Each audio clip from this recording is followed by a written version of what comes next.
अभी हम लोग देखने वाले हैं गोल्डन प्लेटिनम टेस्ट 14 का केमिस्ट्री का सॉल्यूशन। स्टार्ट करेंगे क्वेश्चन नंबर 46 से। क्वेश्चन नंबर 46 में हमसे पूछ रहा है which of the following poses sp carbon in the structure, इनमें से किसके पास sp हाइब्रिडाइज कार्बन है।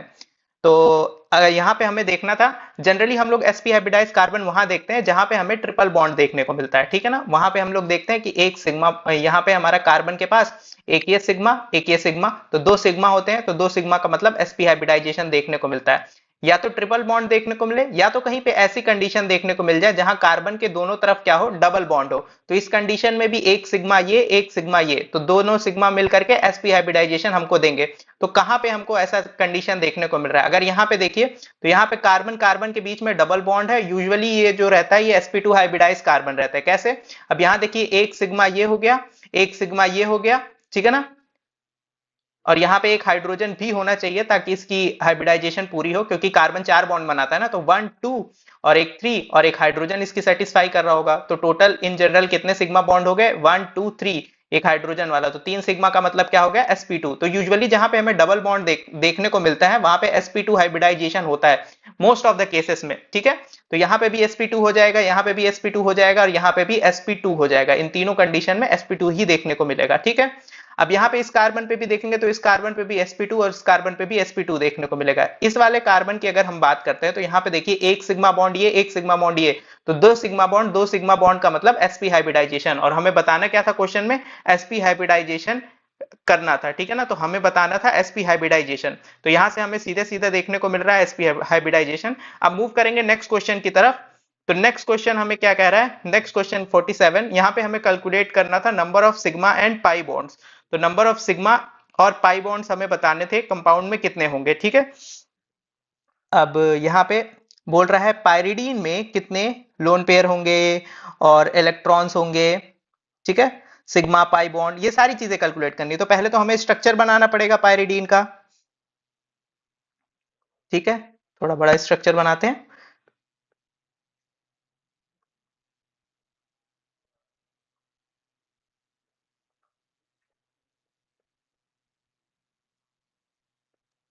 तो ये स्ट्रक्चर किसका हो गया, पायरिडीन का हो गया, ठीक है।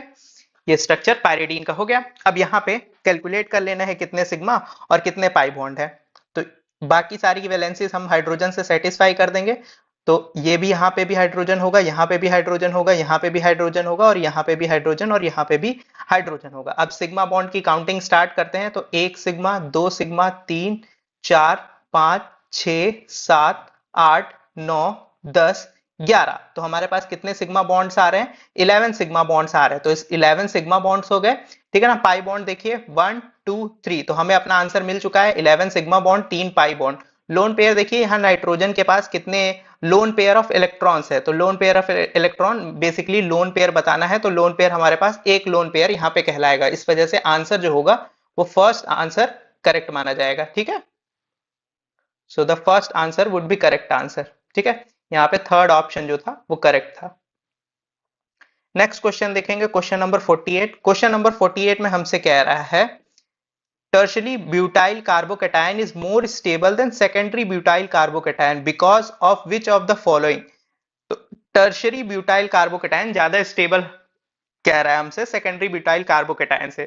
तो टर्शरी ब्यूटाइल कार्बोकेटायन होता है, वहां पे जब हम लोग स्ट्रक्चर फॉर्म करते हैं तो ये CH3, ये CH3, ये CH3 क्या है, टर्शरी ब्यूटाइल कार्बोकेटायन। ये है CH3 C प्लस CH3, ठीक है। ये हमारे पास बन गया सेकेंडरी ब्यूटाइल कार्बोकेटायन। तो ये टर्शरी ब्यूटाइल कार्बोकेटायन है 3 डिग्री वाला, और ये है सेकेंडरी ब्यूटाइल कार्बोकेटायन। अब यहाँ पे अगर आप देखते हैं तो यहाँ पे प्लस प्लस यानी sp2 हाइब्रिडाइजेशन। यहाँ पे सिग्मा बॉन्ड कितने दिख रहे हैं आपको, 1 2 3, 3 सिग्मा बॉन्ड का मतलब sp2 हाइब्रिडाइजेशन, ठीक है ना। यहाँ पे भी कार्बन की अगर वैलेंसीज देखी जाए, सॉरी यहाँ पे एक हाइड्रोजन होगा ताकि कार्बन की 4 वैलेंसी सेटिस्फाई रहे ना, तो इधर पे एक हाइड्रोजन भी होगा। अब यहाँ पे सिग्मा बॉन्ड्स काउंट करेंगे, तो सिग्मा बॉन्ड्स जब काउंट करेंगे हम तो 1 2 3, 3 सिग्मा देखने को मिलेगा, यानी यहाँ पे भी हाइब्रिडाइजेशन क्या है, sp2 हाइब्रिडाइजेशन, यहाँ पे भी sp2 हाइब्रिडाइजेशन, यहाँ पे भी। तो जब sp2 हाइब्रिडाइज कार्बन के बगल में जो कार्बन होता है उसके पास जो हाइड्रोजन होते हैं उन्हें हम लोग क्या बोलते हैं, अल्फा हाइड्रोजन। और जितने ज्यादा अल्फा हाइड्रोजन होते हैं उतनी ज्यादा हमें स्टेबिलिटी देखने को मिलती है। ऐसा कौन कहता है, ऐसा हाइपर कंजुगेशन का इफेक्ट हमसे कहता है। तो यहाँ पे अगर अल्फा हाइड्रोजन देखे जाएंगे तो 3 3 6 और 3 9, 9 अल्फा हाइड्रोजन हमें देखने को मिल रहे हैं, करेक्ट। अगर यहाँ पे देखा जाए तो यहाँ पे 3 3 6, 6 अल्फा हाइड्रोजन देखने को मिल रहे हैं। तो यहाँ पे 9 अल्फा हाइड्रोजन देखने को मिल रहे थे, यहाँ पे 6 अल्फा हाइड्रोजन देखने को मिल रहे थे। इस वजह से जो टर्शरी ब्यूटाइल कार्बोकेटायन है वो ज्यादा स्टेबल होगा। तो यहाँ पे हम लोग अल्फा हाइड्रोजन से स्टेबिलिटी को डिफाइन कर रहे हैं, इस वजह से आंसर जो जाएगा वो हाइपर कंजुगेशन के कारण जाएगा, ठीक है ना। तो बोलेंगे यहाँ पे तो आई इफेक्ट भी लग रहा था, CH3 जो है वो प्लस आई इफेक्ट या फिर प्लस एच इफेक्ट भी दिखा रहा है, ठीक है ना। प्लस एच इफेक्ट तब बोलते हैं जब रिंग में लगा होता है, ठीक है ना। अब यहाँ पे रिंग में नहीं लगा है तो हम लोग इसको प्लस आई इफेक्ट मान करके बोल रहे हैं, ठीक है ना। प्लस एच हाइपर कंजुगेशन के इफेक्ट को ही बोलते हैं, ठीक है। तो यहाँ पे हम लोग बोल रहे हैं कि CH3 का प्लस आई इफेक्ट भी तो लग रहा है। तो प्लस आई इफेक्ट से ज्यादा स्ट्रॉन्ग या फिर ज्यादा पावरफुल इफेक्ट होता है हमारा प्लस एच इफेक्ट या हाइपर कंजुगेशन। तो हाइपर कंजुगेशन एक पावरफुल इफेक्ट है compare two plus I effect, इस वजह से हम लोग आंसर जो देंगे वो हाइपर कंजुगेशन देंगे, ठीक है। So our answer will be from hyper conjugation.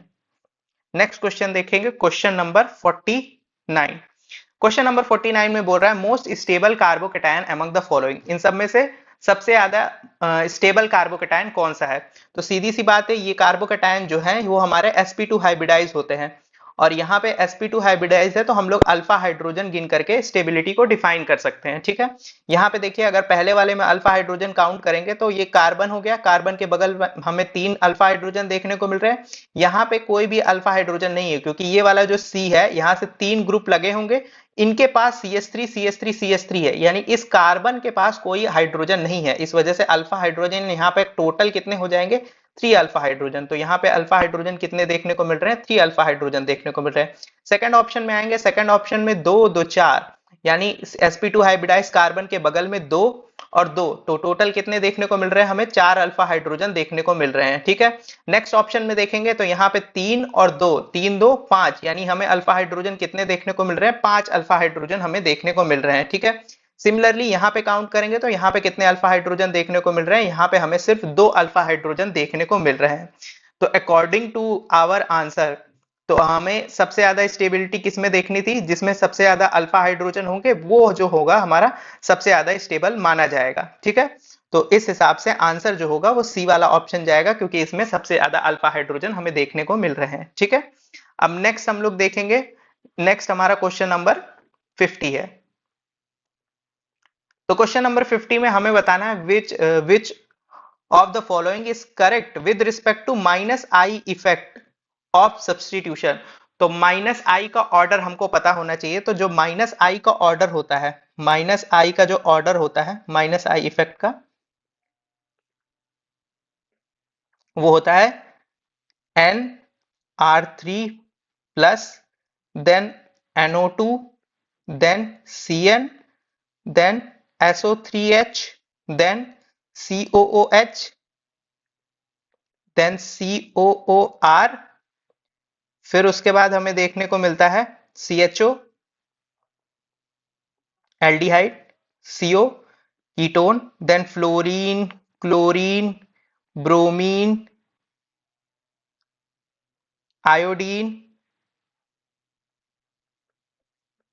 Then OH, then OR, similarly NH2, ठीक है, फिर NR2, इस तरीके से ये हमारा ऑर्डर होता है, ठीक है ना।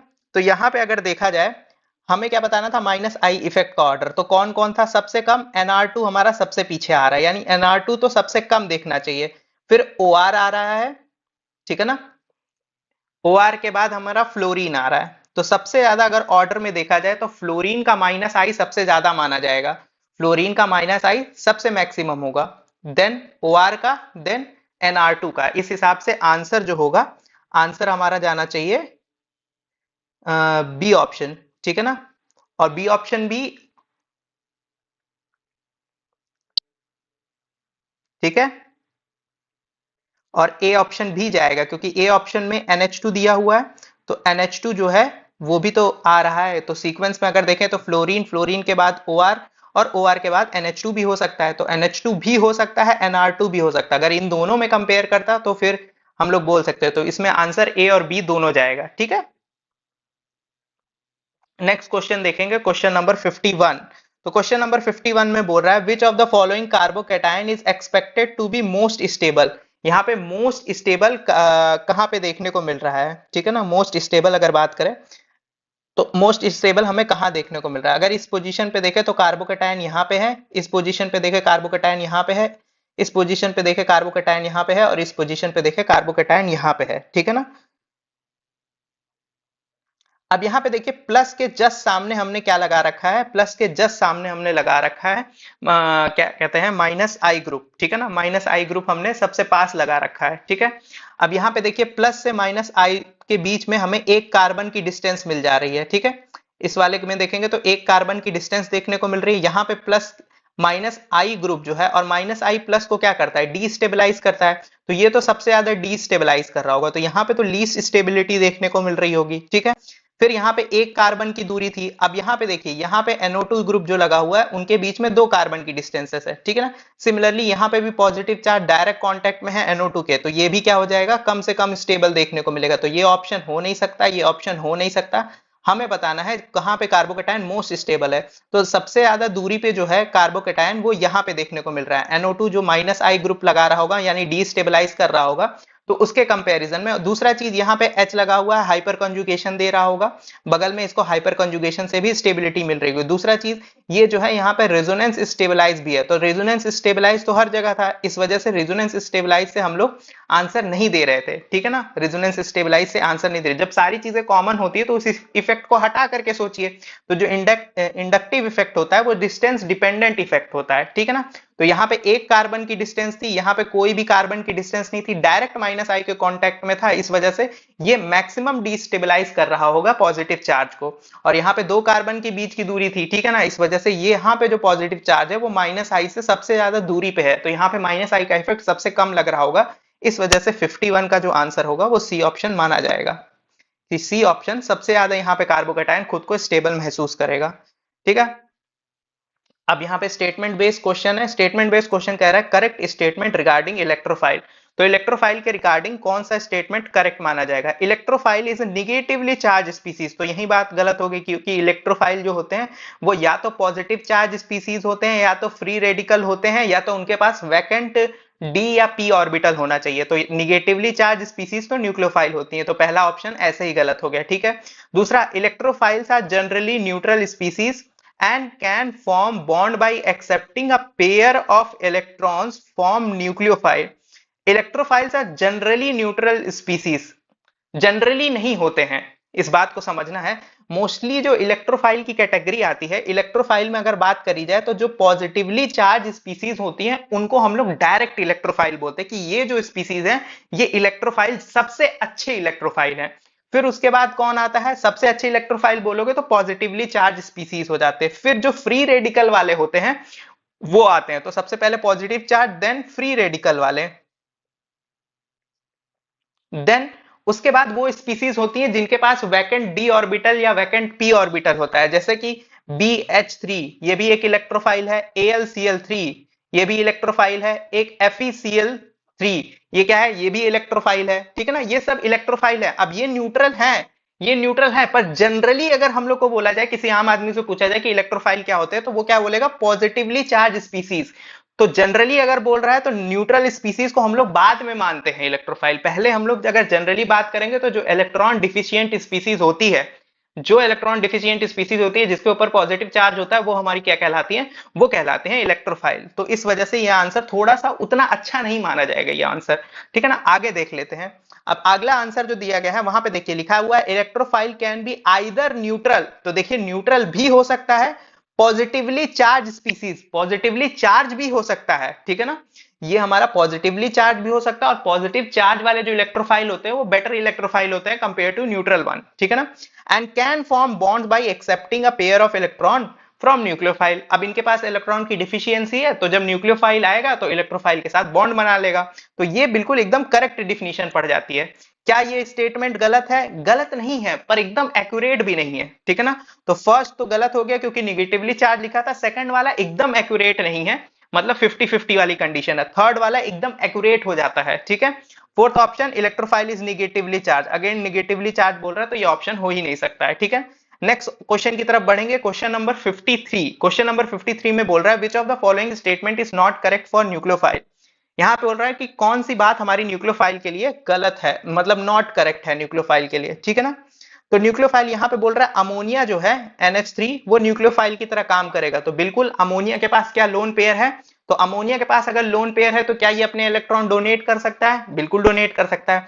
तो अगर ये इलेक्ट्रॉन दे सकता है इसका मतलब क्या है, ये एक न्यूक्लियोफाइल की तरह काम कर सकता है। अब न्यूक्लियोफाइल के बारे में ऐसे समझिए कि जो न्यूक्लियोफाइल होते हैं वो यूजुअली जो अच्छे न्यूक्लियोफाइल माने जाते हैं वो निगेटिवली चार्ज होते हैं। उसके बाद जो लोन पेयर कंटेनिंग स्पीसीज होती है, जैसे यहाँ पे अमोनिया था, वो आते हैं, वो थोड़े से माने जाते हैं कि ये जो है न्यूक्लियोफाइल की तरह काम करेंगे, ठीक है ना। फिर लास्टली हमारे आते हैं पाई बॉन्ड कंटेनिंग स्पीसीज, तो ये ऑर्डर होता है न्यूक्लियोफिलिसिटी का कि सबसे अच्छे न्यूक्लियोफाइल कौन होते हैं, जिनके पास निगेटिव चार्ज होता है, देन लोन पेयर वाले, और फाइनली जिनके पास पाई बॉन्ड होता है वो हमारे न्यूक्लियोफाइल कहलाते हैं, ठीक है।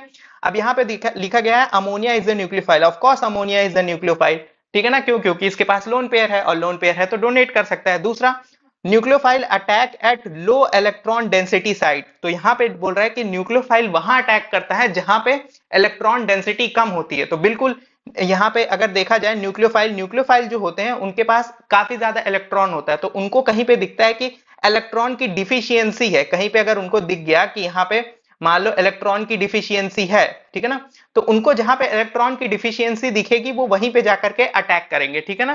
तो याद रखना जहां पे उनको इलेक्ट्रॉन की डिफिशियंसी दिखेगी वो क्या करते हैं, वहां पे जाकर के अटैक करते हैं, ठीक है। तो ये चीज याद रखना, ये भी बात सही है कि न्यूक्लियोफाइल जिनके पास इलेक्ट्रॉन है वो वहीं जाएगा जिसके पास कमी होती है, जिसके पास अगर पैसे होते हैं तो वो तो गरीब आदमी के पास ही जाता है ना, जिसके पास पैसे नहीं होंगे।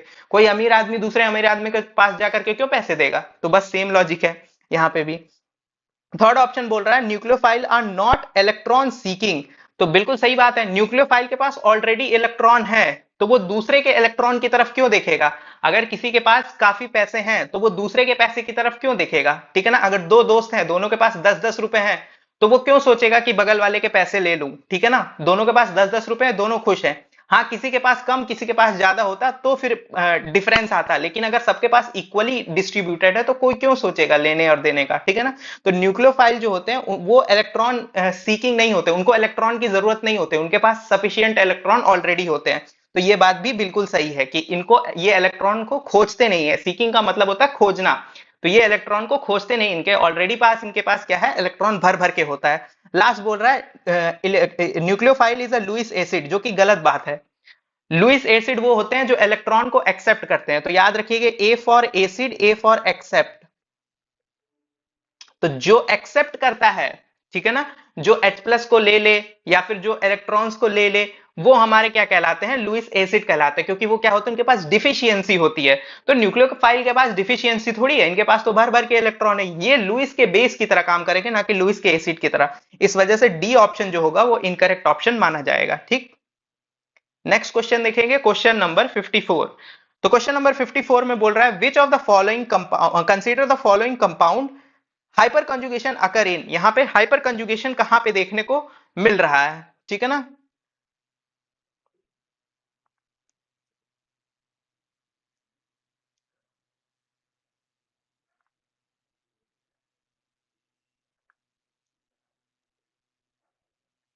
ठीक है, यहाँ पे अगर यहाँ पे देखा जाए तो यहाँ पे अगर इसको पॉजिटिव चार्ज मान ले, ठीक है, यहाँ पे पॉजिटिव चार्ज मान ले, ठीक है, और यहाँ पे तो पॉजिटिव चार्ज बना नहीं है, चलिए सपोज करिए हम लोग यहाँ पे पॉजिटिव चार्ज मान लेते हैं, ठीक है। ठीक है, अब यहाँ पे देखिए, यहाँ पे बोल रहा है कहाँ पे हाइपर कंजुगेशन मिलेगा, तो सपोज करिए ये भी हाइब्रिडोजन क्या है, sp2 हाइब्रिडाइज, यहाँ पे दिख रहा है sp2 हाइब्रिडाइजेशन है, 3 सिग्मा बॉन्ड बन रहे हैं, ये भी sp2 हाइब्रिडाइज है और ये भी sp2 हाइब्रिडाइज है। तो हाइपर कंजुगेशन की कंडीशन क्या होती है, हाइपर कंजुगेशन की कंडीशन होती है sp2 हाइब्रिडाइज कार्बन के बगल में, sp2 हाइब्रिडाइज कार्बन के बगल वाला जो कार्बन होता है उसके पास क्या प्रेजेंट होना चाहिए, उसके पास अवेलेबल होना चाहिए हाइड्रोजन।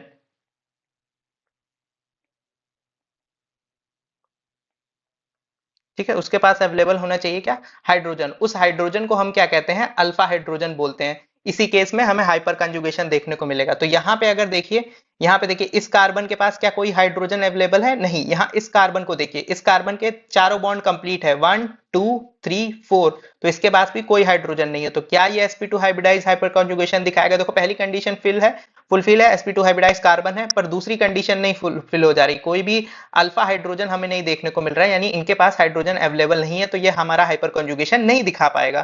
करेक्ट, ये हमारा हाइपर कंजुगेशन नहीं दिखा पाएगा। सेकंड ऑप्शन में देखिए, यहाँ पे भी फिनाइल रिंग, यहाँ पे भी फिनाइल रिंग, यहाँ पे भी फिनाइल रिंग, यानी तीनों जगह से बेंजीन लगी हुई है। और बेंजीन पे अभी हमने देखा है कि बेंजीन पे अल्फा हाइड्रोजन नहीं मिल रहा था। यहाँ पे देखिए इस कंडीशन में 1 2 3 4 कार्बन के चारों बॉन्ड कंप्लीट है, तो यहाँ पे कोई भी हाइड्रोजन अवेलेबल नहीं है। तो यहाँ पे तीन तीन बेंजीन लगी है, तो तीनों के पास अल्फा हाइड्रोजन नहीं होगा, तो ये भी हमारा शो नहीं करेगा हाइपर कंजुगेशन।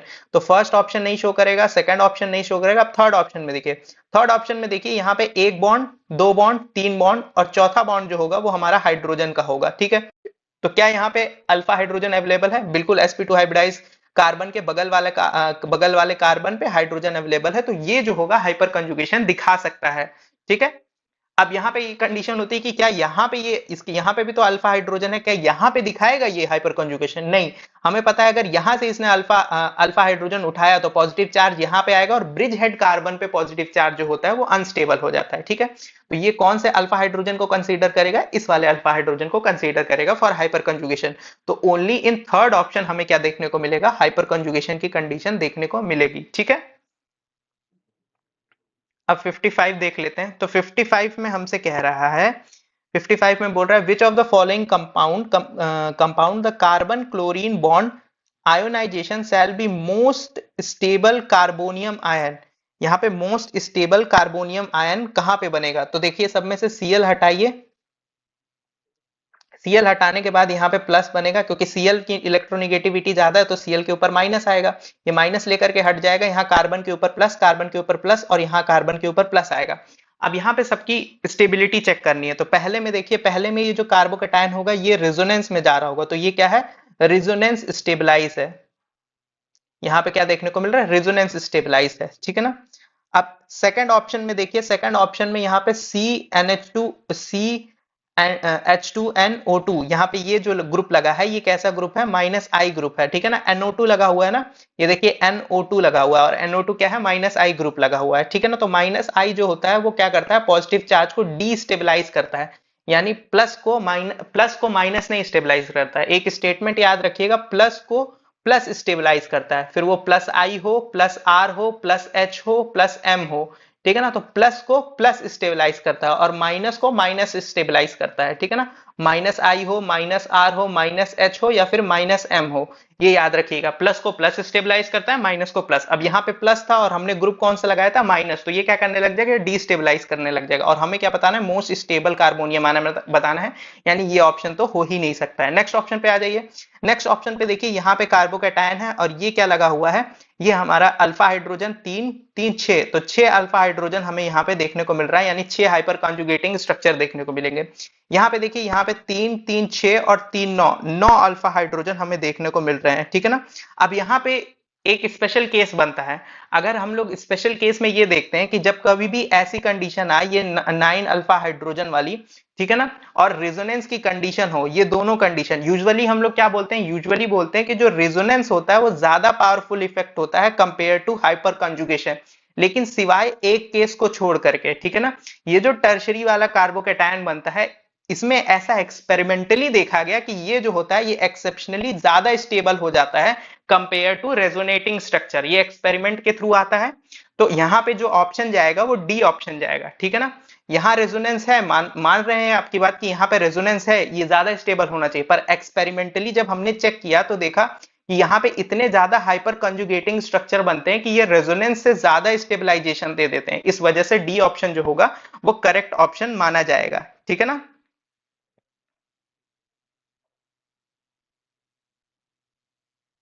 नेक्स्ट क्वेश्चन देखेंगे, क्वेश्चन नंबर 56। तो क्वेश्चन नंबर 56 में बोल रहा है the radical is aromatic because it has 7p orbital, 7 unpair electron, 6p orbital, 7 unpair electron, 6p orbital, 6 unpair electron, 7p orbital and 6 unpair electron. तो यहाँ पे ये जो बेंजीन है इसका स्ट्रक्चर कुछ ऐसे रहा होगा।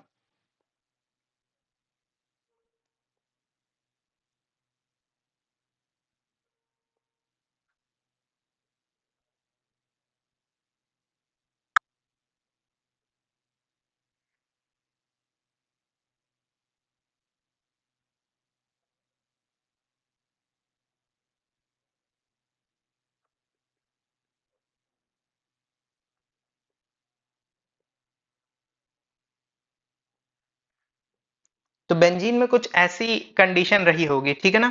अब यहाँ पे ये सारे कार्बन के पास क्या होंगे, ये पी ऑर्बिटल्स प्रेजेंट होंगे, 1p 2p 3p 4p 5p और 6p, ये p ऑर्बिटल प्रेजेंट होंगे। और जो CH2 के पास यानी कार्बन के p ऑर्बिटल है, यहाँ पे ये प्रेजेंट होगा फ्री रेडिकल। अब ये जो फ्री रेडिकल होगा सीधी सी बात है रेजोनेंस में होगा, ये इनके p ऑर्बिटल में जा सकता है, ठीक है ना, इनके p ऑर्बिटल में जंप करके के जाएगा। इसी को तो हम लोग रेजोनेंस बोलते हैं, जब इलेक्ट्रॉन की शिफ्टिंग हो पर एटम्स की शिफ्टिंग ना हो। तो यहां पे अब हम लोग बोलते हैं according to Huckel rule it has 6 pi electron. देखिए 6 पाई इलेक्ट्रॉन कैसे चेक करना है, यहां से देखिए 1 2 3 4 5 6, एक बॉन्ड में 2 इलेक्ट्रॉन होते हैं, तो 2 इलेक्ट्रॉन के हिसाब से 2 2 4 2 6, तो 6 पाई इलेक्ट्रॉन का मतलब क्या हो गया, एरोमेटिक। क्योंकि 6 पाई इलेक्ट्रॉन जो 4 की टेबल में नहीं आता है वो नंबर, अगर वैसे इलेक्ट्रॉन हमें देखने को मिलता है तो हम लोग क्या बोल देते हैं, वो एरोमेटिक है, ठीक है ना, बेसिकली, ठीक है, सिंपल वर्ड्स में अगर बोला जाए तो यहाँ पे 6 पाई इलेक्ट्रॉन क्या है, प्रेजेंट है इन पी ऑर्बिटल। और ये जो 6 पाई इलेक्ट्रॉन है ये कौन सी ऑर्बिटल में प्रेजेंट होंगे, पी ऑर्बिटल में प्रेजेंट होंगे, ठीक है ना, P orbital of carbon atom involve in formation of benzene ring.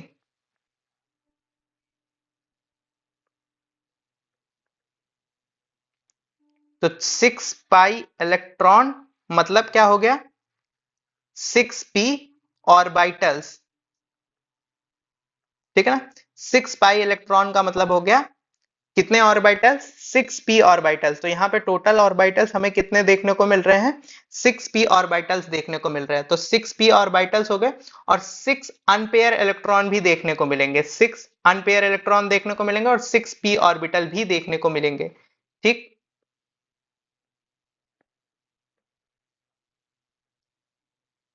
ठीक है,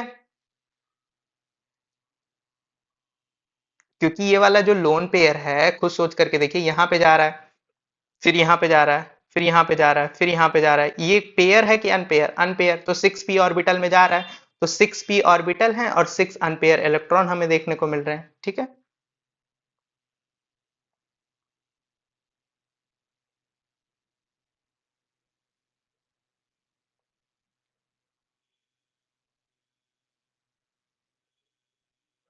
नेक्स्ट क्वेश्चन देखेंगे, क्वेश्चन नंबर 57। तो क्वेश्चन नंबर 57 में अगेन हमें इंक्रीजिंग ऑर्डर ऑफ स्टेबिलिटी बतानी है। तो इंक्रीजिंग ऑर्डर ऑफ स्टेबिलिटी के हिसाब से जब हम लोग देखेंगे,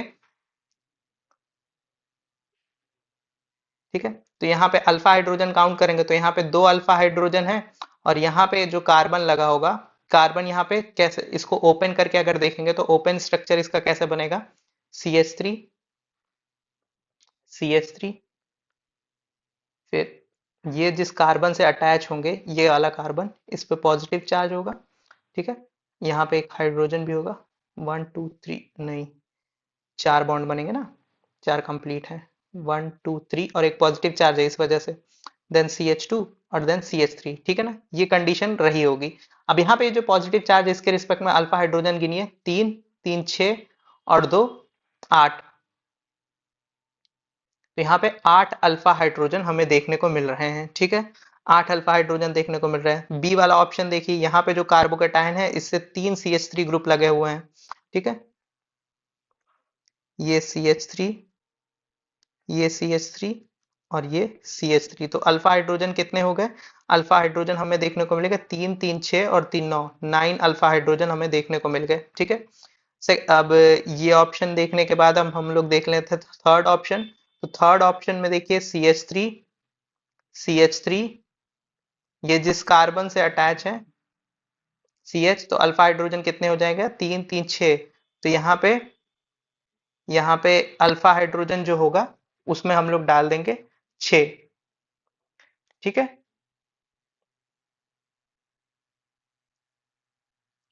तो यहाँ पे 6 हम लोग डाल देंगे। अब इसके बाद हम लोग क्या करते हैं, नेक्स्ट ऑप्शन में देखते हैं। तो नेक्स्ट ऑप्शन में देखिए यहाँ पे अल्फा हाइड्रोजन कितने देखने को मिल रहे हैं? 3 अल्फा हाइड्रोजन देखने को मिल रहे हैं, ठीक है। और यहाँ पे नो अल्फा हाइड्रोजन, क्योंकि कोई अल्फा कार्बन। तो सबसे पीछे कौन आएगा? सबसे पीछे तो 5 वाला आएगा, क्योंकि इसके पास कोई अल्फा हाइड्रोजन है ही नहीं।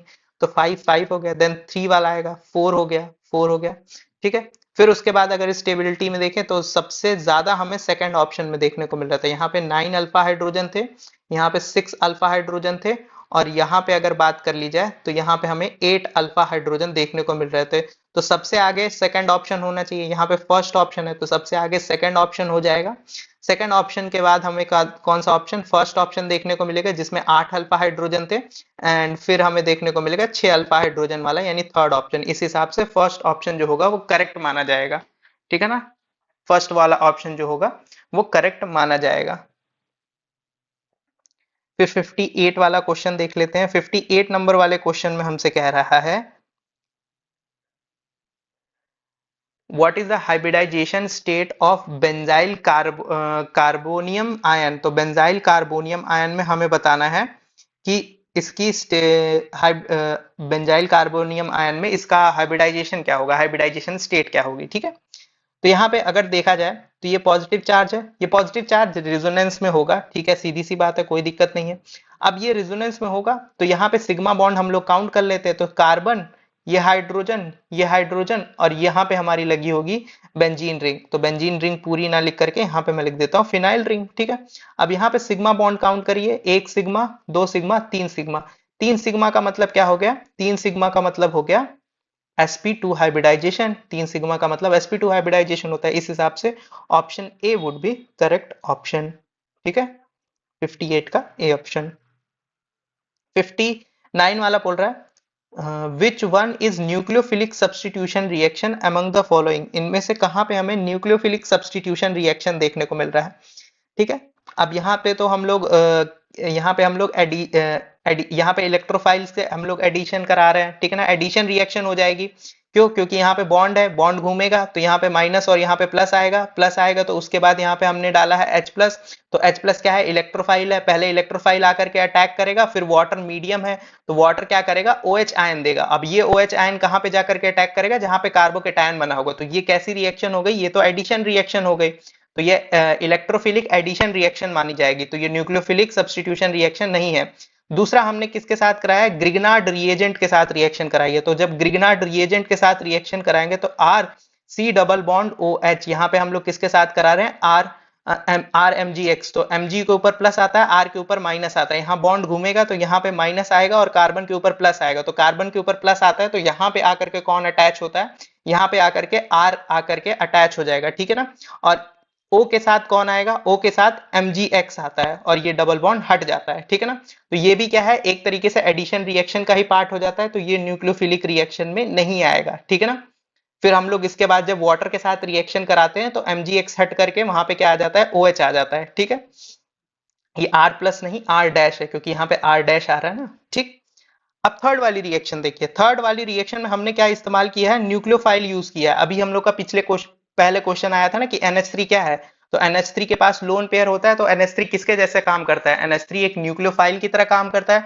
तो न्यूक्लियोफाइल क्या करेगा? अब यहाँ पे देखिए Br हटेगा, Br हटेगा तो यहाँ पे इलेक्ट्रॉन की डेफिशिएंसी होगी। जब इलेक्ट्रॉन की डेफिशिएंसी होगी तो न्यूक्लियोफाइल आकर के अटैक कर देगा। तो न्यूक्लियोफाइल क्या करेगा? Br को सब्सटीट्यूट कर देगा, Br को हटा करके खुद आकर के NH2 जुड़ जाएगा।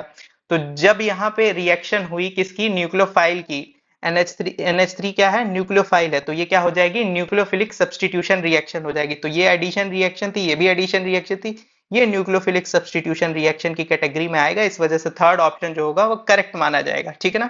सिमिलरली HCl, यहाँ पे भी बॉन्ड जो है, बॉन्ड घूमेगा, और बॉन्ड घूमेगा तो H प्लस और CN माइनस जा करके रिस्पेक्टिव साइड जा करके जुड़ जाएंगे, ठीक है ना। तो ये भी हमारा एडिशन रिएक्शन ही होगा, तो सी ऑप्शन जो होगा वो करेक्ट माना जाएगा, ठीक है। क्वेश्चन नंबर 60 देख लेते हैं। क्वेश्चन नंबर 60 में बोल रहा है which one of the following is most reactive towards electrophilic reagent. यहाँ पे सबसे ज्यादा इलेक्ट्रोफिलिक रिएजेंट के प्रति मोस्ट रिएक्टिव कौन सा है।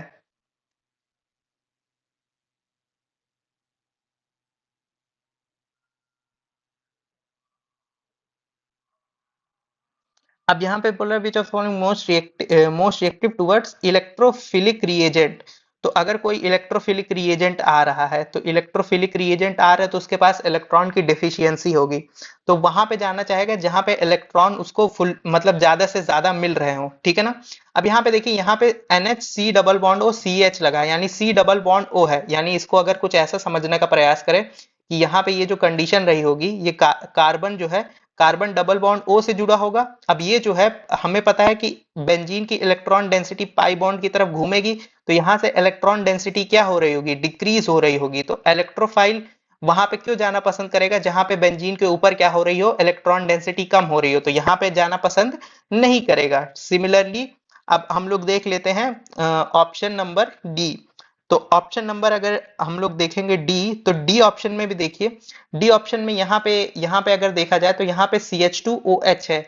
CH2OH में अगर जाना चाहेगा इलेक्ट्रोफाइल, तो यहाँ पे CH2OH जो रहेगा, ये भी क्या करेगा, इलेक्ट्रॉन डेंसिटी को कम कर रहा होगा, इलेक्ट्रॉन डेंसिटी को क्या करेगा, कम करेगा, ठीक है ना। H प्लस निकलेगा, O माइनस रहेगा, O माइनस जो रहेगा वो इलेक्ट्रॉन डेंसिटी को ओवरऑल, ये तो एसिडिक नेचर में हम लोग देखते हैं, पर यहाँ पे जब CH2OH ग्रुप लगा होगा तो ये क्या करेगा, इलेक्ट्रॉन डेंसिटी को कम करेगा, ठीक है ना। बाकी सब में CH3 ग्रुप भले ही इलेक्ट्रॉन डेंसिटी बढ़ा रहा हो, पर सब में कॉमन है, तो उससे तो आंसर जाएगा नहीं। फिर जब बेंजीन रिंग से डायरेक्ट OH अटैच हो, तो ऑक्सीजन के ऊपर क्या होता है, लोन पेयर, यहाँ पे क्या है, OCH3 ग्रुप है, ठीक है ना। अब यहाँ पे हमें एक चीज यह याद रखनी है कि जो OCH3 होता है, ड्यू टू फील्ड इफेक्ट,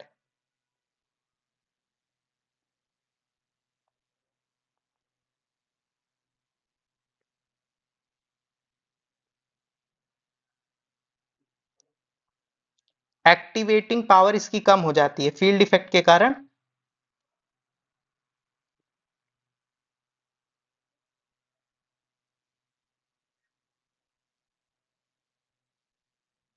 तो एक्टिवेटिंग पावर कम हो जाती है, ठीक है।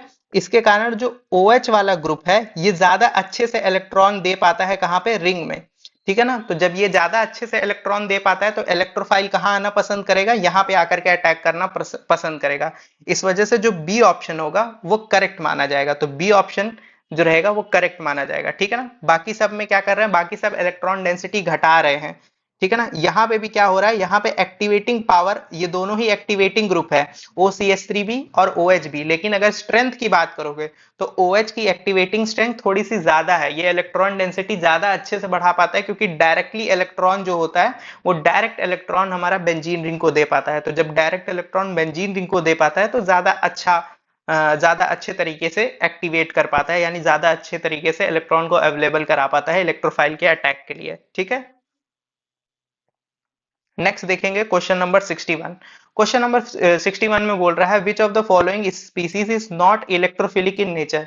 इनमें से कौन सा इलेक्ट्रोफिलिक नेचर में नहीं है, ठीक है ना। तो यहाँ पे देखेंगे, यहाँ पे अगर देखा जाए इलेक्ट्रोफाइल, यहाँ पे Cl प्लस है, ठीक है ना। अब यहाँ पे Cl प्लस है, तो Cl प्लस है, तो किसी भी स्पीसीज के ऊपर अगर पॉजिटिव चार्ज आता है, तो यूजुअली वो कैसा काम करता है, वो इलेक्ट्रोफाइल की तरह काम करता है, ठीक है ना। अब यहाँ पे इलेक्ट्रोफाइल की तरह काम करेगा। अब यहाँ पे BH3 की बात करेंगे, तो BH3 में हमको पता है बोरॉन के पास एक वैकेंट p ऑर्बिटल खाली रहता है, यानी ये जो बोरॉन होता है इसके पास वैकेंट p ऑर्बिटल होता है, और इस वैकेंट p ऑर्बिटल में ही क्या करेगा, इलेक्ट्रॉन ले सकता है। इस वजह से ये भी किसकी तरीके से काम करेगा, इलेक्ट्रोफाइल की तरह काम करेगा, ठीक है ना। ये भी इलेक्ट्रोफाइल की तरह काम करेगा। अब यहाँ पे देखिए, यहाँ क्लोरीन के ऊपर पॉजिटिव था तो ये भी किसी का इलेक्ट्रॉन ले सकता है, तो ये भी इलेक्ट्रोफाइल की तरह काम करेगा। क्यों? क्योंकि इसके पास इलेक्ट्रॉन की डिफिशियंसी है। अब यहाँ H3O प्लस आयन की बात करिए, तो यहाँ पे अगर H3O प्लस आयन की बात करते हैं तो ये हाइड्रोजन हाइड्रोजन हाइड्रोजन,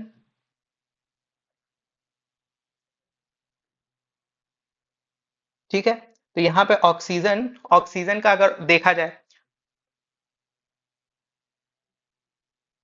इसके पास अभी भी लोन पेयर बचेगा, ठीक है ना, इसके पास अभी भी लोन पेयर बचेगा।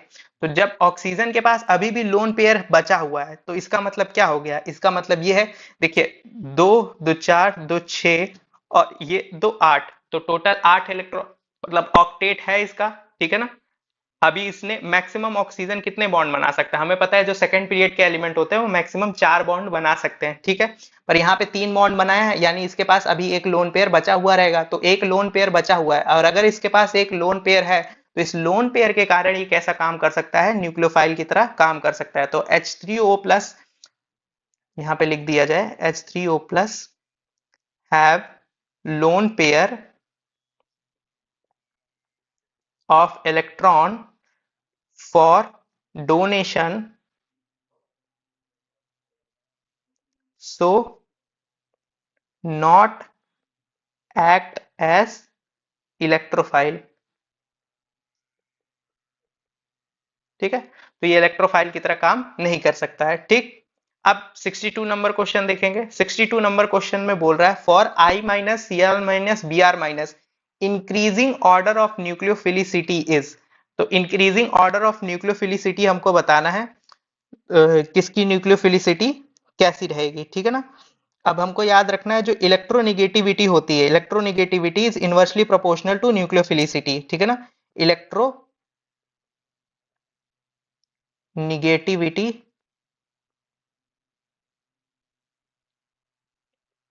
Is inversely proportional to nucleophilicity, यानी जितनी ज्यादा इलेक्ट्रोनिगेटिविटी होगी उसकी देने की टेंडेंसी उतनी कम हो जाएगी। जैसे फ्लोरीन, क्लोरीन, ब्रोमीन और आयोडीन की अगर हम लोग बात कर लेते हैं, ठीक है ना। तो यहाँ पे सबसे ज्यादा इलेक्ट्रोनिगेटिव कौन होता है? फ्लोरीन होता है, then chlorine, then bromine, then iodine. तो जितना छोटा रहेगा और जितनी ज्यादा इलेक्ट्रोनिगेटिविटी रहेगी वो उतना कम इलेक्ट्रॉन देना चाहेगा। तो सबसे कम ये हो जाएगा, देन ये आई माइनस जो होगा वो इजिली इलेक्ट्रॉन डोनेट कर पाएगा, then B R minus, then C L minus, then F minus. तो यहाँ पे हमें बस कंपैरिजन करना था, तो आई माइनस की न्यूक्लियोफिलिसिटी सबसे ज्यादा होगी, तो यहाँ पे आई माइनस है।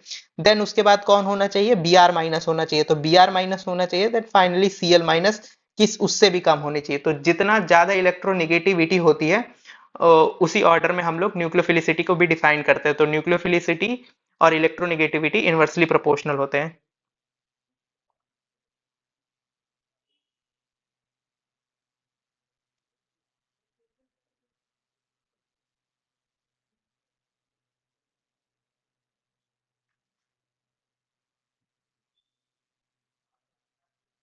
ठीक है।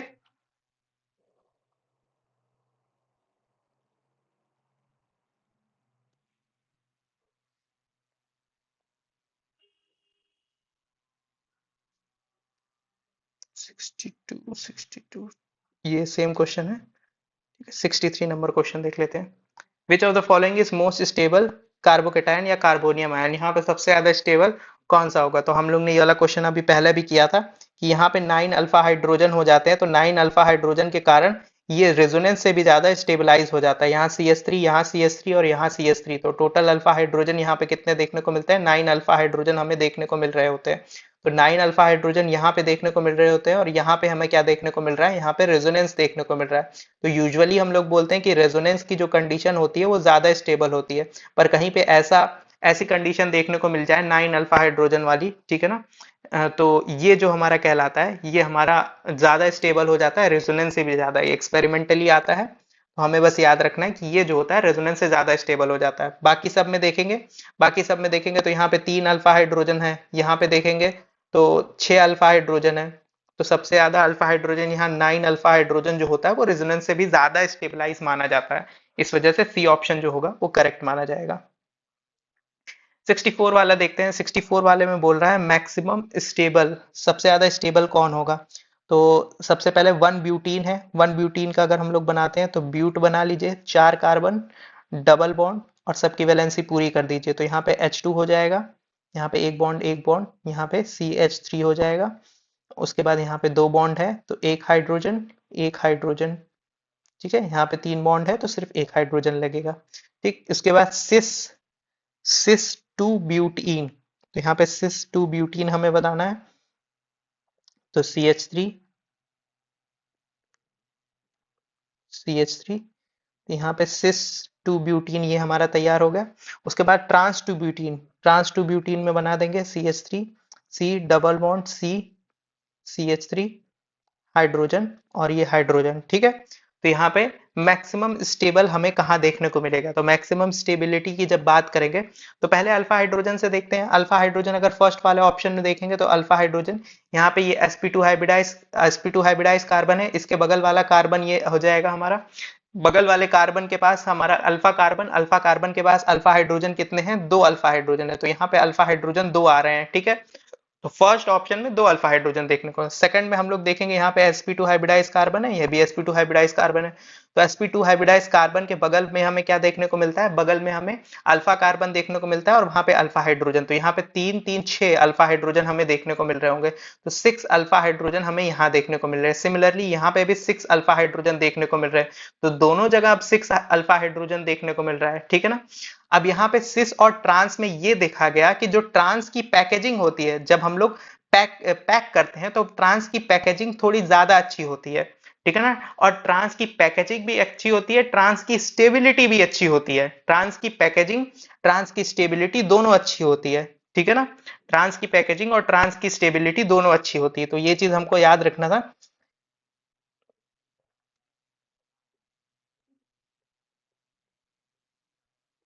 तो हम लोग इसके ऐसे याद रख सकते हैं कि मेल्टिंग पॉइंट स्टेबिलिटी ट्रांस की हाई होती है, बाकी सबका सिस का, बाकी जितनी भी प्रॉपर्टी है सबसे सिस की ज्यादा होंगी। जैसे ऑप्टिकल एक्टिविटी सिस की ज्यादा है, बॉइलिंग पॉइंट सिस का ज्यादा है, सिर्फ MST की हाई होती है। यहाँ पे बस ये स्टेटमेंट याद रखिएगा, MST की हाई होती है। MST का मतलब मेल्टिंग पॉइंट स्टेबिलिटी किसकी हाई होती है, ट्रांस की हाई होती है। बाकी जितनी भी प्रॉपर्टी होंगी वो सिस के लिए ज्यादा होंगी। तो यहाँ पे स्टेबिलिटी की बात करी जा रही है, तो स्टेबिलिटी ऑफ ट्रांस। अब ये पैकेजिंग की वजह से थोड़ी स्टेबिलिटी यहाँ पे ज्यादा अच्छी देखने को मिलती है, ठीक है ना। तो 64 का ऑप्शन सी हो जाएगा। देन हम लोग आ जाते हैं 65 नंबर क्वेश्चन पे। 65 नंबर क्वेश्चन पे अगर हम लोग देखें तो 65 नंबर क्वेश्चन पे यहाँ बोल गया the reaction.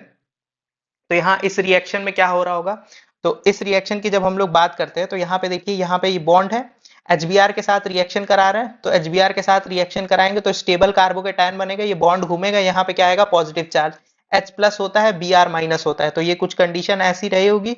CH2 double bond CH, और हम लोग किसके साथ रिएक्शन करा रहे हैं, HBr के साथ रिएक्शन करा रहे हैं, तो H प्लस Br माइनस, और यहाँ पे एक और CH3 लगा हुआ है, करेक्ट, ठीक है। अब ये हमारी ऐसी कंडीशन रही होगी। अब यहाँ पे क्या है, इलेक्ट्रॉन डेंसिटी ज्यादा है, तो H प्लस क्या करेगा, इलेक्ट्रॉन डेंसिटी की तरफ जाकर के अटैक करेगा, और उस टाइम पे ये बॉन्ड इस तरीके से घूमेगा। तो यहाँ पे जब बॉन्ड घूमेगा तो हमें इंटरमीडिएट में यहाँ पे कार्बोकेटायन बनता हुआ दिखेगा, और H प्लस यहाँ पे जाकर के जुड़ जाएगा एंड में। अब ये कार्बोकेटायन बनता है, तो कार्बोकेटायन बनने के बाद अब Br माइनस जो न्यूक्लियोफाइल था वो आकर के अटैक करेगा, तो Br माइनस कार्बोकेटायन पे आकर के अटैक करेगा। तो जब Br माइनस कार्बोकेटायन पे अटैक करेगा तो हमारी स्पीसीज बनेगी CH2, और ये हो जाएगा Br, और ये हो जाएगा CH3। तो यहाँ पे क्या देखने को मिल रहा है, यहाँ पे हमें देखने को मिल रहा है Br, ये जो कार्बोकेटायन बन रहा था उसकी स्टेबिलिटी अगर हम लोग देखें तो यहाँ पे देखिए कितने अल्फा हाइड्रोजन देखने को मिल रहे हैं, 3 3 6 6 अल्फा हाइड्रोजन हमें देखने को मिल रहे थे। तो ये हमारा ऑलरेडी वैसे भी स्टेबल स्ट्रक्चर बन रहा है, तो न्यूक्लियोफाइल बनेगा। अगर हम लोग इसको दूसरी तरफ बनाते तो हमें अल्फा हाइड्रोजन कम देखने को मिलता, ठीक है ना। तो यहाँ पे सबसे पहले क्या है, सबसे पहले हो रहा है attack of electrophile, attack of electrophile, ठीक है। कहीं ना कहीं ये RDS भी होता है, रेट डिटरमाइनिंग स्टेप भी होता है। इसी वजह से इस तरह की रिएक्शन जब हमारा इलेक्ट्रोफाइल पहले अटैक करे, जब इलेक्ट्रोफाइल पहले अटैक करे और रेट डिटरमाइनिंग स्टेप हो, तो वो हमारी इलेक्ट्रोफिलिक एडिशन रिएक्शन कहलाती है। तो ये हमारा क्या हो जाएगा, इलेक्ट्रोफिलिक एडिशन रिएक्शन। और यहाँ पे जो आंसर जाता है वो किसके हिसाब से जाता है, मार्को निको रूल से, ठीक है ना। तो याद रखिएगा यहाँ पे मार्कोनिकोव रूल के हिसाब से हमारा आंसर जाता है। अब 66 नंबर क्वेश्चन देखेंगे। यहाँ पे बोल रहा है करेक्ट ऑर्डर ऑफ एसिडिटी। तो एसिडिटी जो होता है वो डायरेक्टली प्रोपोर्शनल होता है परसेंटेज एस करेक्टर से। Acidity is directly proportional to percentage S character. ठीक, परसेंटेज एच करेक्टर के हिसाब से हमें पता है ट्रिपल बॉन्ड में सबसे ज्यादा एस करेक्टर 50% देखने को मिलता है, देन डबल बॉन्ड में, देन सिंगल बॉन्ड में। ठीक है ना।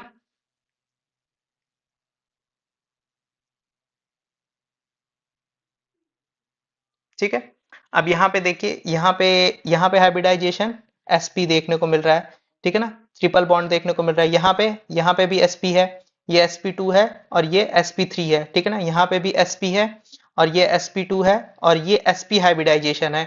यानी ये करेक्ट ऑर्डर नहीं होगा क्योंकि sp2 पहले दे दिया है, यहाँ पे sp3 पहले दे दिया है, तो ये भी एसिडिक ऑर्डर में पीछे ही रहेगा। और यहाँ पे sp2 पहले दे दिया है और sp को लास्ट में दे रहा है, तो ये भी गलत हो जाएगा। sp जो होगा सबसे आगे आना चाहिए।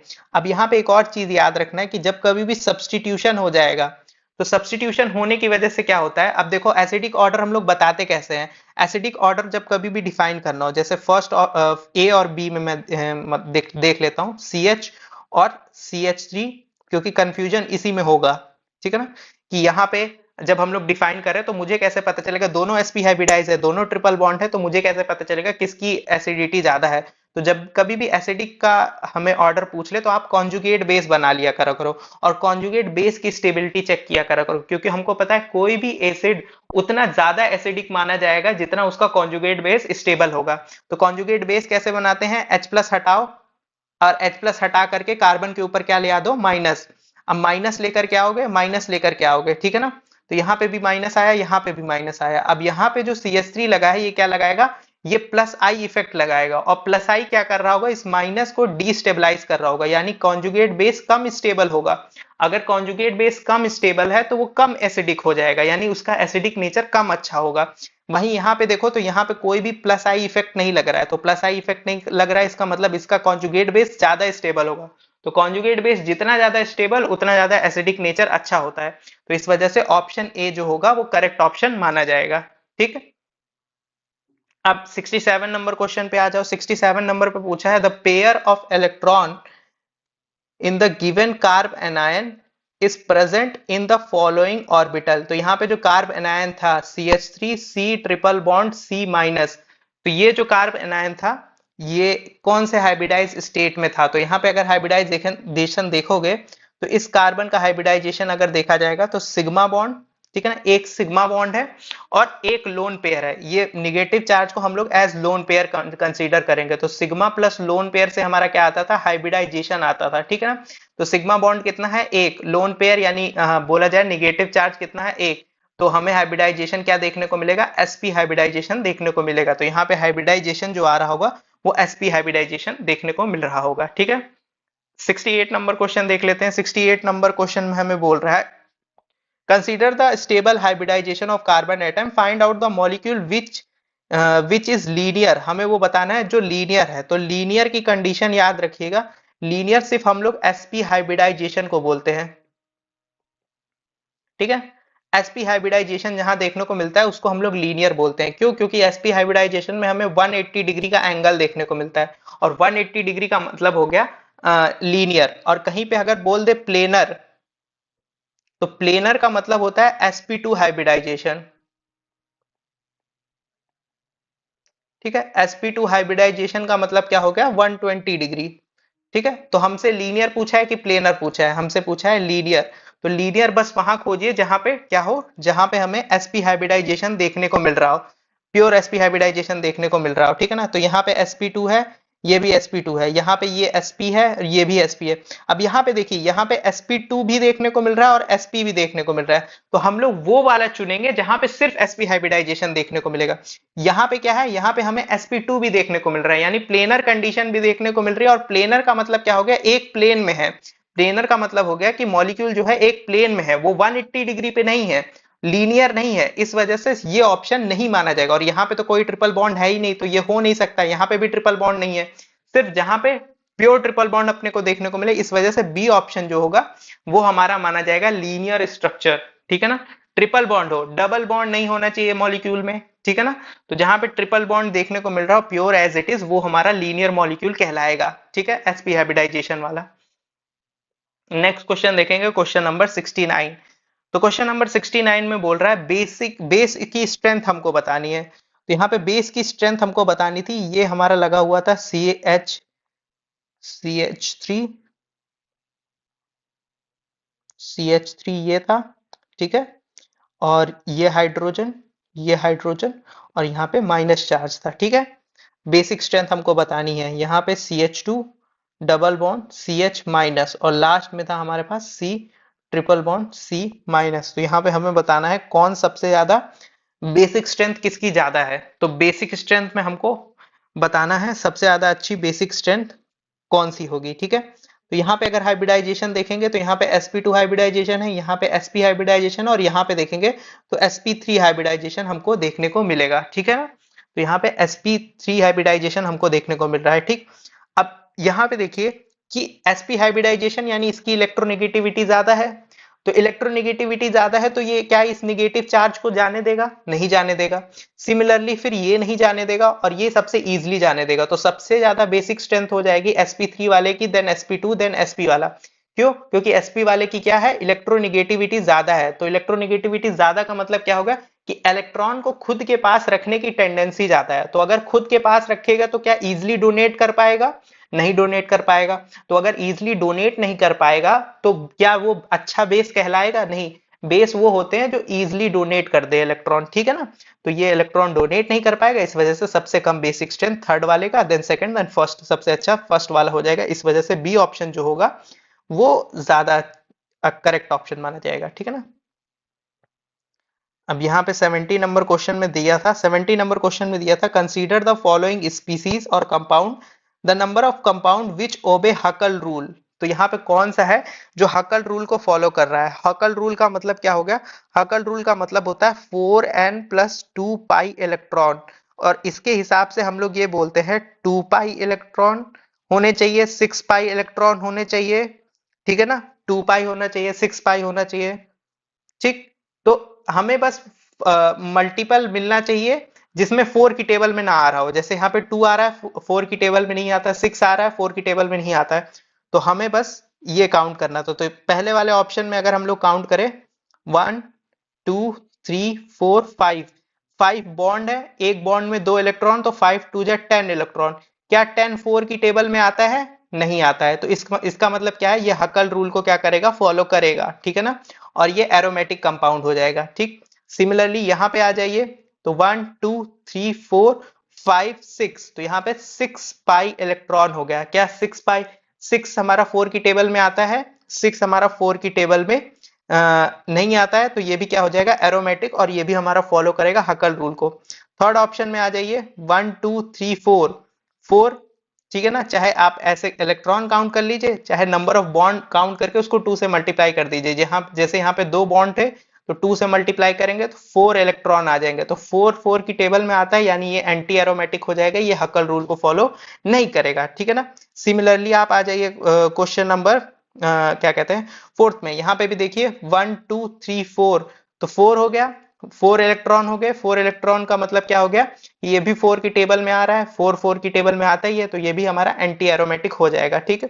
फिफ्थ ऑप्शन में देखेंगे तो फिफ्थ ऑप्शन में देखिए यहाँ पे 1 2, दो ही इलेक्ट्रॉन है, ये तो पॉजिटिव चार्ज है। पॉजिटिव चार्ज का मतलब तो यहाँ पे कुछ नहीं होता है, पॉजिटिव चार्ज का मतलब वहां पे कुछ नहीं है, वहां डिफिशियंसी है। तो यहाँ पे हो जाएगा 2 इलेक्ट्रॉन, तो 2 की टेबल 4 की टेबल में 2 आता है, नहीं आता है, तो ये भी क्या हो जाएगा, फॉलो करेगा हकल रूल को।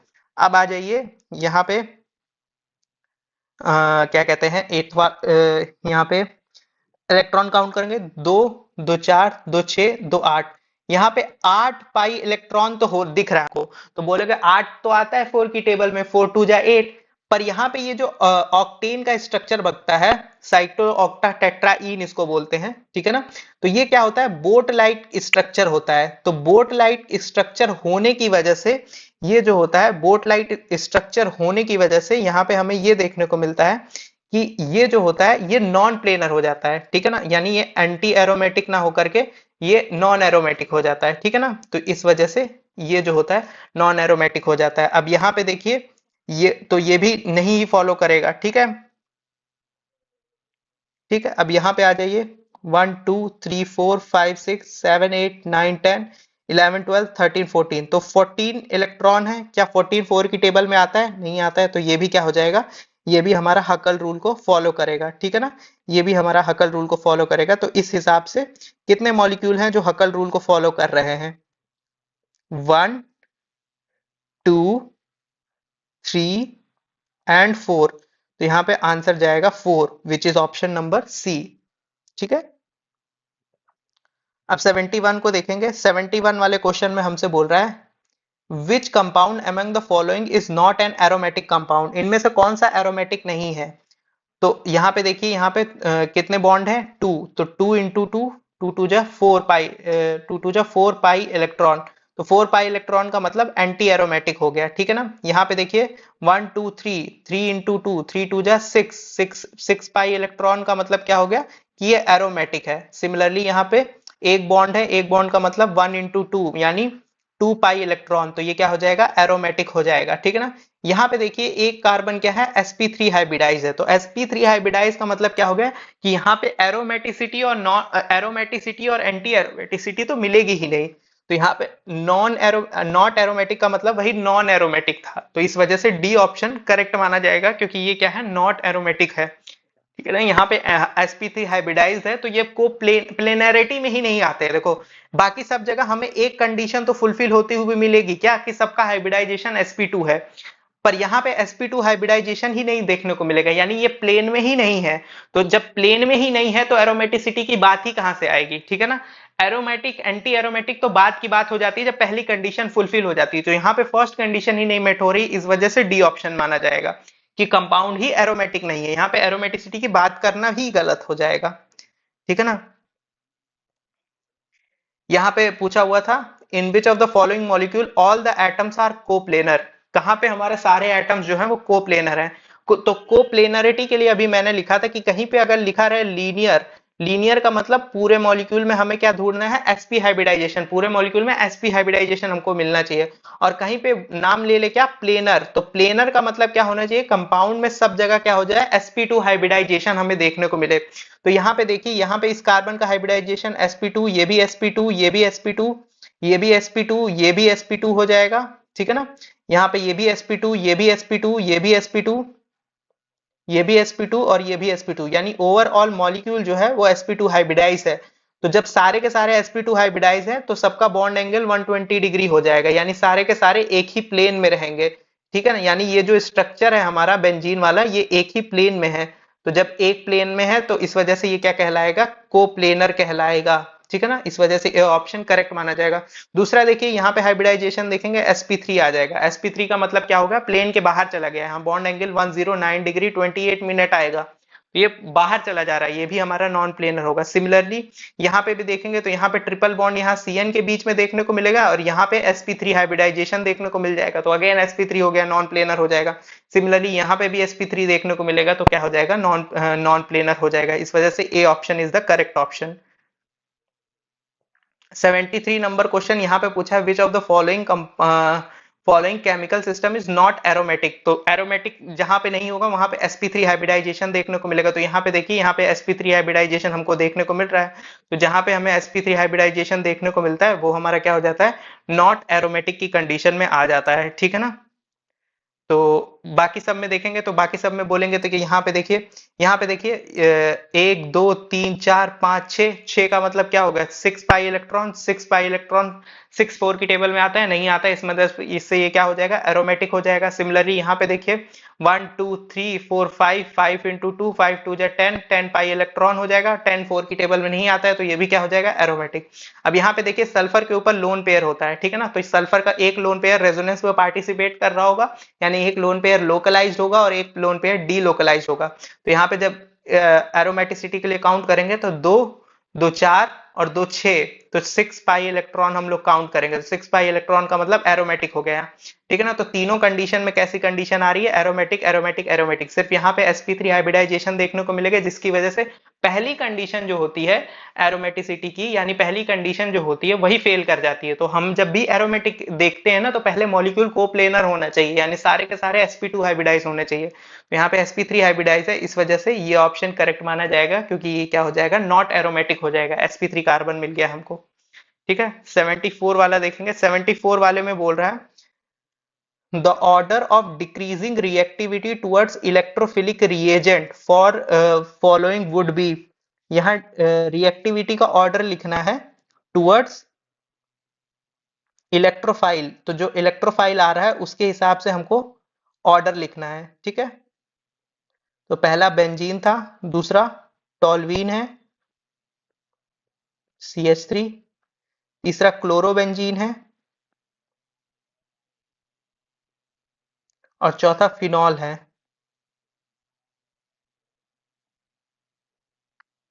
ठीक है। तो फिनॉल के पास, यहाँ ऑक्सीजन के पास लोन पेयर है, और ये लोन पेयर कहाँ जाएगा, ये लोन पेयर जाएगा रिंग में। तो रिंग में जाएगा तो रिंग में इलेक्ट्रॉन डेंसिटी बढ़ाएगा, इस वजह से ये क्या है, प्लस आर ग्रुप है, तो प्लस आर ग्रुप क्या करेगा, इलेक्ट्रॉन डेंसिटी बढ़ाएगा। अब यहाँ पे Cl माइनस है, तो Cl माइनस क्या करेगा, ये इलेक्ट्रॉन डेंसिटी घटाएगा, क्यों, क्योंकि ये माइनस आई ग्रुप है, तो माइनस आई ग्रुप क्या करते हैं, इलेक्ट्रॉन डेंसिटी को कम करते हैं। तो यहाँ पे इलेक्ट्रॉन डेंसिटी घट रही होगी रिंग की, यहाँ पे इलेक्ट्रॉन डेंसिटी बढ़ रही होगी रिंग की, ठीक है ना।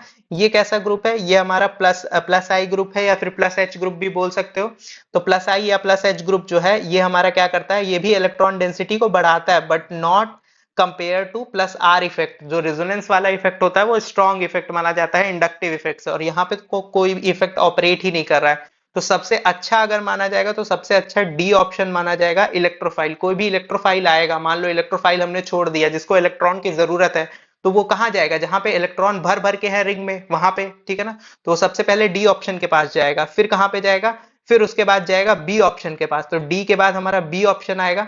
यहाँ पे 1 2 3 4 के फॉर्म में है, तो हम लोग 1 2 3 4 के फॉर्म में लिख देते हैं, ठीक है।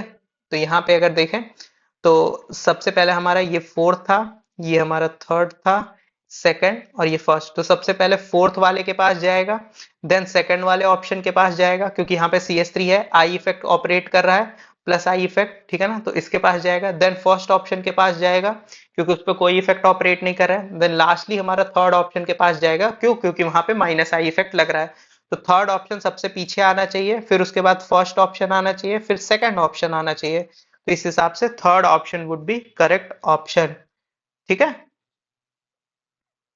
अब 75 नंबर क्वेश्चन देखेंगे। 75 वाले में बोल रहा है correct order of reactivity towards electrophilic substitution of compound. तो करेक्ट ऑर्डर ऑफ इलेक्ट्रोफिलिसिटी जो होते हैं, जो इलेक्ट्रोफाइल होते हैं, वो डायरेक्टली प्रोपोर्शनल होते हैं इलेक्ट्रॉन डोनेटिंग ग्रुप के, और इनवर्सली प्रोपोर्शनल होते हैं इलेक्ट्रॉन विड्रॉइंग ग्रुप के, ठीक है। इनवर्सली प्रोपोर्शनल होते हैं इलेक्ट्रॉन विथड्रॉइंग ग्रुप के, ठीक है ना। यानी डायरेक्टली प्रोपोर्शनल होंगे plus I plus M plus R इसके, और इनवर्सली प्रोपोर्शनल होंगे minus I minus M minus R के, ठीक है। तो यहाँ पे अगर सबसे पहले हमारे क्या दिया था, एनिलीन दिया था। एनिलीन की अगर बात कर लें, ठीक है, चलो ये बेंजीन बना दिया मैंने, ये NH2 बना दिया, ये हमारा क्या बन गया, एनिलीन बन गया। दूसरा बेंजीन हो गया, और third option is your nitrobenzene. तो नाइट्रोबेंजीन जो होता है वो क्या करता है, वो हमारा माइनस आर इफेक्ट की तरह काम करेगा। तो माइनस इलेक्ट्रोफिलिसिटी जो है वो कैसे प्रोपोर्शनल है, माइनस आर के इनवर्सली प्रोपोर्शनल है, यानी माइनस आर ज्यादा तो इलेक्ट्रोफाइल जो होगा, इलेक्ट्रोफाइल का सब्सटीट्यूशन क्या करेगा, कम करेगा, क्यों, क्योंकि ये डीएक्टिवेटिंग ग्रुप है, और डीएक्टिवेटिंग ग्रुप जो होते हैं वो कम कर देते हैं रिंग की डेंसिटी। तो रिंग की इलेक्ट्रॉन डेंसिटी को कम कर देंगे, इस वजह से यहाँ पे इलेक्ट्रोफाइल बाद में आकर के जोड़ना पसंद करेगा। यहाँ पे कोई ग्रुप नहीं लगा है, यहाँ पे NH2 जो है, NH2 क्या करेगा, इलेक्ट्रॉन डेंसिटी बढ़ाएगा, तो इलेक्ट्रॉन डेंसिटी बढ़ाता है, ठीक है ना। H2 के पास लोन पेयर है, तो ये लोन पेयर रिंग में जाएंगे, रिंग में जाएंगे तो क्या करेंगे, ये रेजोनेंस में पार्टिसिपेट करेंगे, तो ये हमारा एक तरीके से प्लस आर इफेक्ट का काम करेगा, ठीक है ना। और यहाँ पे कोई कोई नहीं लगा, और इलेक्ट्रोफिसिटी जो है वो डायरेक्टली प्रोपोर्शनल है किसके, जो इलेक्ट्रोफाइल आएगा, जितना ज्यादा प्लस आर ग्रुप रहेगा उतना ज्यादा एक्टिवेटिंग रहेगा, तो जितना ज्यादा एक्टिवेटिंग रहेगा उतने ज्यादा इलेक्ट्रोफाइल आकर के सब्सटीट्यूट होगा। तो सबसे अच्छा सब्सटीट्यूशन कहाँ पे देखने को मिलेगा, फर्स्ट ऑप्शन में, देन सेकंड ऑप्शन में, देन थर्ड ऑप्शन में। तो फर्स्ट सबसे ज्यादा, देन सेकंड, देन थर्ड, इस हिसाब से हमारा D option would be correct option, ठीक है। अब 76 नंबर देखेंगे, तो 76 नंबर में हमें बोला था increasing order of electrophilic substitution for the following compound. यहाँ पे इंक्रीजिंग ऑर्डर हमको बताना था इलेक्ट्रोफिलिक सब्सटीट्यूशन के लिए। तो यहाँ पे देखिए ये जो है ये प्लस आई इफेक्ट लगा रहा होगा। हमने अभी बताया था इलेक्ट्रोफाइल के लिए सब्सटीट्यूशन के लिए डायरेक्टली प्रोपोर्शनल होता है इलेक्ट्रॉन डोनेटिंग ग्रुप के, और इनवर्सली प्रोपोर्शनल होता है इलेक्ट्रॉन विड्रॉइंग ग्रुप के। तो प्लस आई क्या है, इलेक्ट्रॉन डोनेटिंग ग्रुप है, यहाँ पे OCS3 क्या है, ये प्लस आर ग्रुप हो जाएगा, ये इलेक्ट्रॉन डोनेटिंग ग्रुप है और माइनस आई लगाता है, ठीक है ना। CF3, तो CF3 जो है ये भी क्या करेगा, ये भी हमारा माइनस आई की तरह ही काम करेगा एक तरीके से, और यहाँ पे कोई इफेक्ट नहीं लग रहा है, ठीक है ना, कोई इफेक्ट नहीं लग रहा है, ठीक। तो अब यहाँ पे जो इलेक्ट्रॉन विड्रॉइंग ग्रुप होता है यानी माइनस वाले होते हैं वो सबसे पीछे होते हैं, तो फोर्थ ऑप्शन जो होगा वो सबसे पीछे आएगा। देन तुम्हारा हो जाएगा फर्स्ट ऑप्शन, क्योंकि यहाँ पे कोई ग्रुप ही नहीं लगा हुआ है। देन तुम्हारा हो जाएगा सेकंड ऑप्शन, क्यों, क्योंकि यहाँ पे सिर्फ प्लस आई ग्रुप काम कर रहा है, और जो प्लस आर ग्रुप होता है वो स्ट्रांग होता है, इंडक्टिव से ज्यादा स्ट्रांग इफेक्ट रेजोनेंस इफेक्ट होता है, इस वजह से थर्ड ऑप्शन सबसे आगे हो जाएगा। तो इलेक्ट्रोफिलिक सब्सटीट्यूशन रिएक्शन की बात करेंगे तो third, then second, then first, then fourth, ठीक है। देन क्वेश्चन नंबर 77 देखेंगे। क्वेश्चन नंबर 77 में बोल रहा है which of the following compound undergo nucleophilic substitution reaction most easily. तो मोस्ट इजली कौन जाएगा न्यूक्लियोफिलिक सब्सटीट्यूशन रिएक्शन के।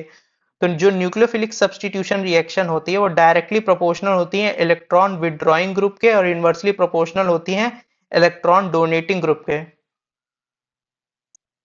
ठीक है। तो यहाँ पे अगर देखिए, यहाँ पे सारे ग्रुप, सारे Cl जो है वो सेम है, यानी आंसर जो होगा वो Cl से डिसाइड नहीं होगा। अब ये जो है ये क्या है, माइनस आर ग्रुप लगा हुआ है, ये क्या है, प्लस आई ग्रुप लगा हुआ है, प्लस आई या फिर प्लस एच भी बोल सकते हैं यहाँ पे, क्योंकि हाइपर कंजुगेशन भी दिखाएगा। ये क्या है, ये प्लस आर है और माइनस आई इफेक्ट लगाएगा, ठीक है ना। तो हमें पता है ये न्यूक्लियोफिली जो न्यूक्लियोफाइल आ रहा है उसको क्या चाहिए, इलेक्ट्रॉन विड्रॉइंग ग्रुप लगा हुआ होना चाहिए, ठीक है ना, ताकि क्या कर सके, वो रिंग की इलेक्ट्रॉन डेंसिटी को कम कर सके, और जितनी कम रिंग की इलेक्ट्रॉन डेंसिटी होगी उतना अच्छा न्यूक्लियोफाइल अपने इलेक्ट्रॉन्स को रिंग को दे पाएगा, ठीक है ना। अब देखो, जिसके पास जितनी कमी होगी ना वो उतनी जल्दी पैसे ले लेगा। अगर मेरे पास पैसे की ज्यादा कमी है, एक आदमी के पास पैसे हैं और एक आदमी के पास पैसे कम है, तो कौन पैसे पहले लेगा, जिसके पास कमी होगी। तो हम क्या चाहते हैं, जब न्यूक्लियोफाइल छोड़े यानी जब पैसे दें, तो वो पैसे उसके पास पहले जाएंगे जिसके पास कमी होगी। तो कमी कैसे आती है, जब इलेक्ट्रॉन विड्रॉइंग ग्रुप लगा होता है। इलेक्ट्रॉन विड्रॉइंग ग्रुप का मतलब minus R, minus M, minus I, ये सारे ग्रुप जो लगे होते हैं वो लगे हुए रहेंगे, तब न्यूक्लियोफाइल अच्छे से अटैक कर पाएगा। तो सबसे अच्छा अटैक कहाँ पे कर पाएगा, ए, क्योंकि यहाँ पे क्या लगा हुआ है, माइनस आर ग्रुप लगा हुआ है, बाकी यहाँ पे प्लस आई लगा था, यहाँ पे प्लस आर लगा हुआ था, तो ये तो इलेक्ट्रॉन डेंसिटी बढ़ा रहे होंगे, ये तो एक्टिवेटिंग ग्रुप है। एक्टिवेटिंग ग्रुप बेंजीन की इलेक्ट्रॉन डेंसिटी बढ़ाते हैं, और डीएक्टिवेटिंग ग्रुप जैसे कि माइनस आर ग्रुप है ये इलेक्ट्रॉन डेंसिटी को कम करते हैं। तो Cl से तो आंसर जा नहीं रहा था, क्योंकि Cl तो सब में कॉमन है, तो जो डिफरेंट होता है उससे देख करके हम लोग आंसर देते हैं, इस वजह से ऑप्शन नंबर ए जो होगा वो करेक्ट माना जाएगा, ठीक। अब 78 वाला ऑप्शन देखते हैं। 78 वाले ऑप्शन में बोला है correct correct order of increasing reactivity. तो रिएक्टिविटी का ऑर्डर हमको बताना है कि करेक्ट ऑर्डर क्या होगा रिएक्टिविटी का, ठीक है ना।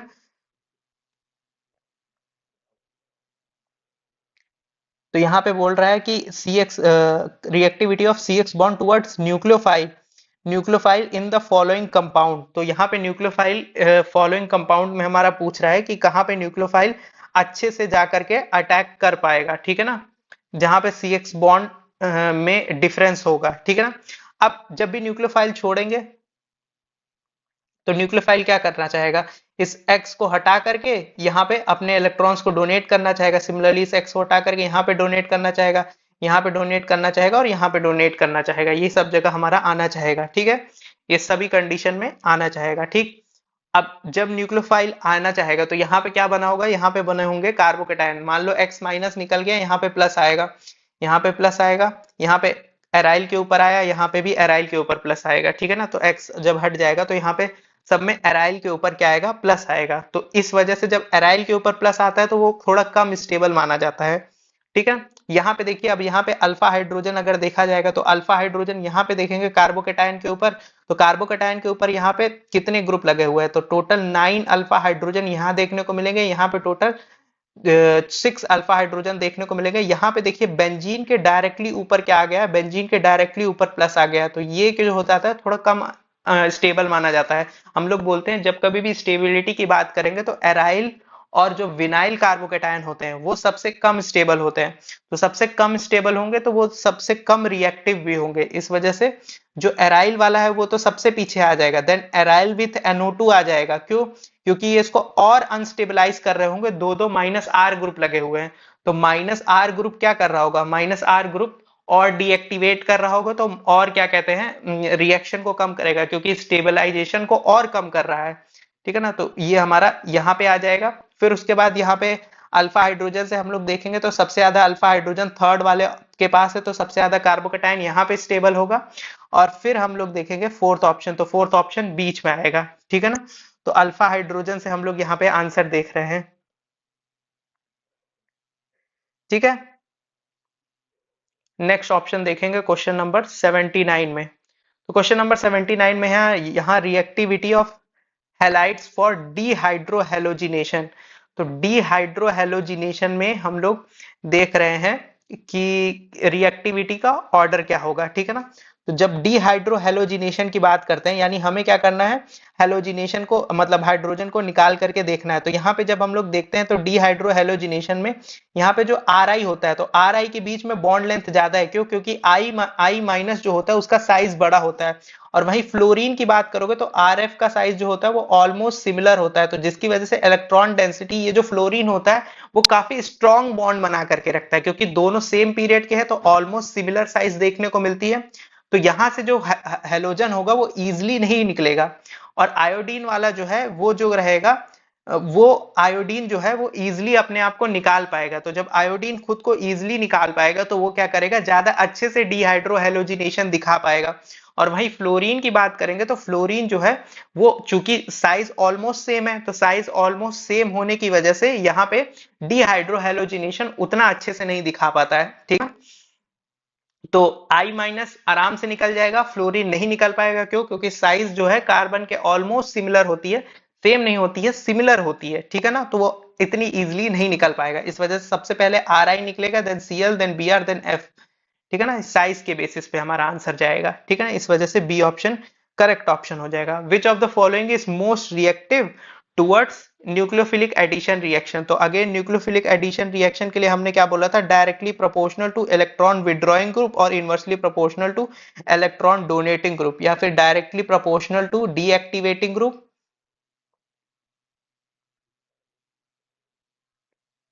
Inversely proportional to activating group, ठीक है। तो यहाँ पे देखिए CHO क्या है, CHO अगर देखा जाए तो यहाँ पे CHO सब में कॉमन है, ठीक है। CHO यहाँ पे भी CHO है, यहाँ पे CO और CH3 लगा हुआ है, ठीक है।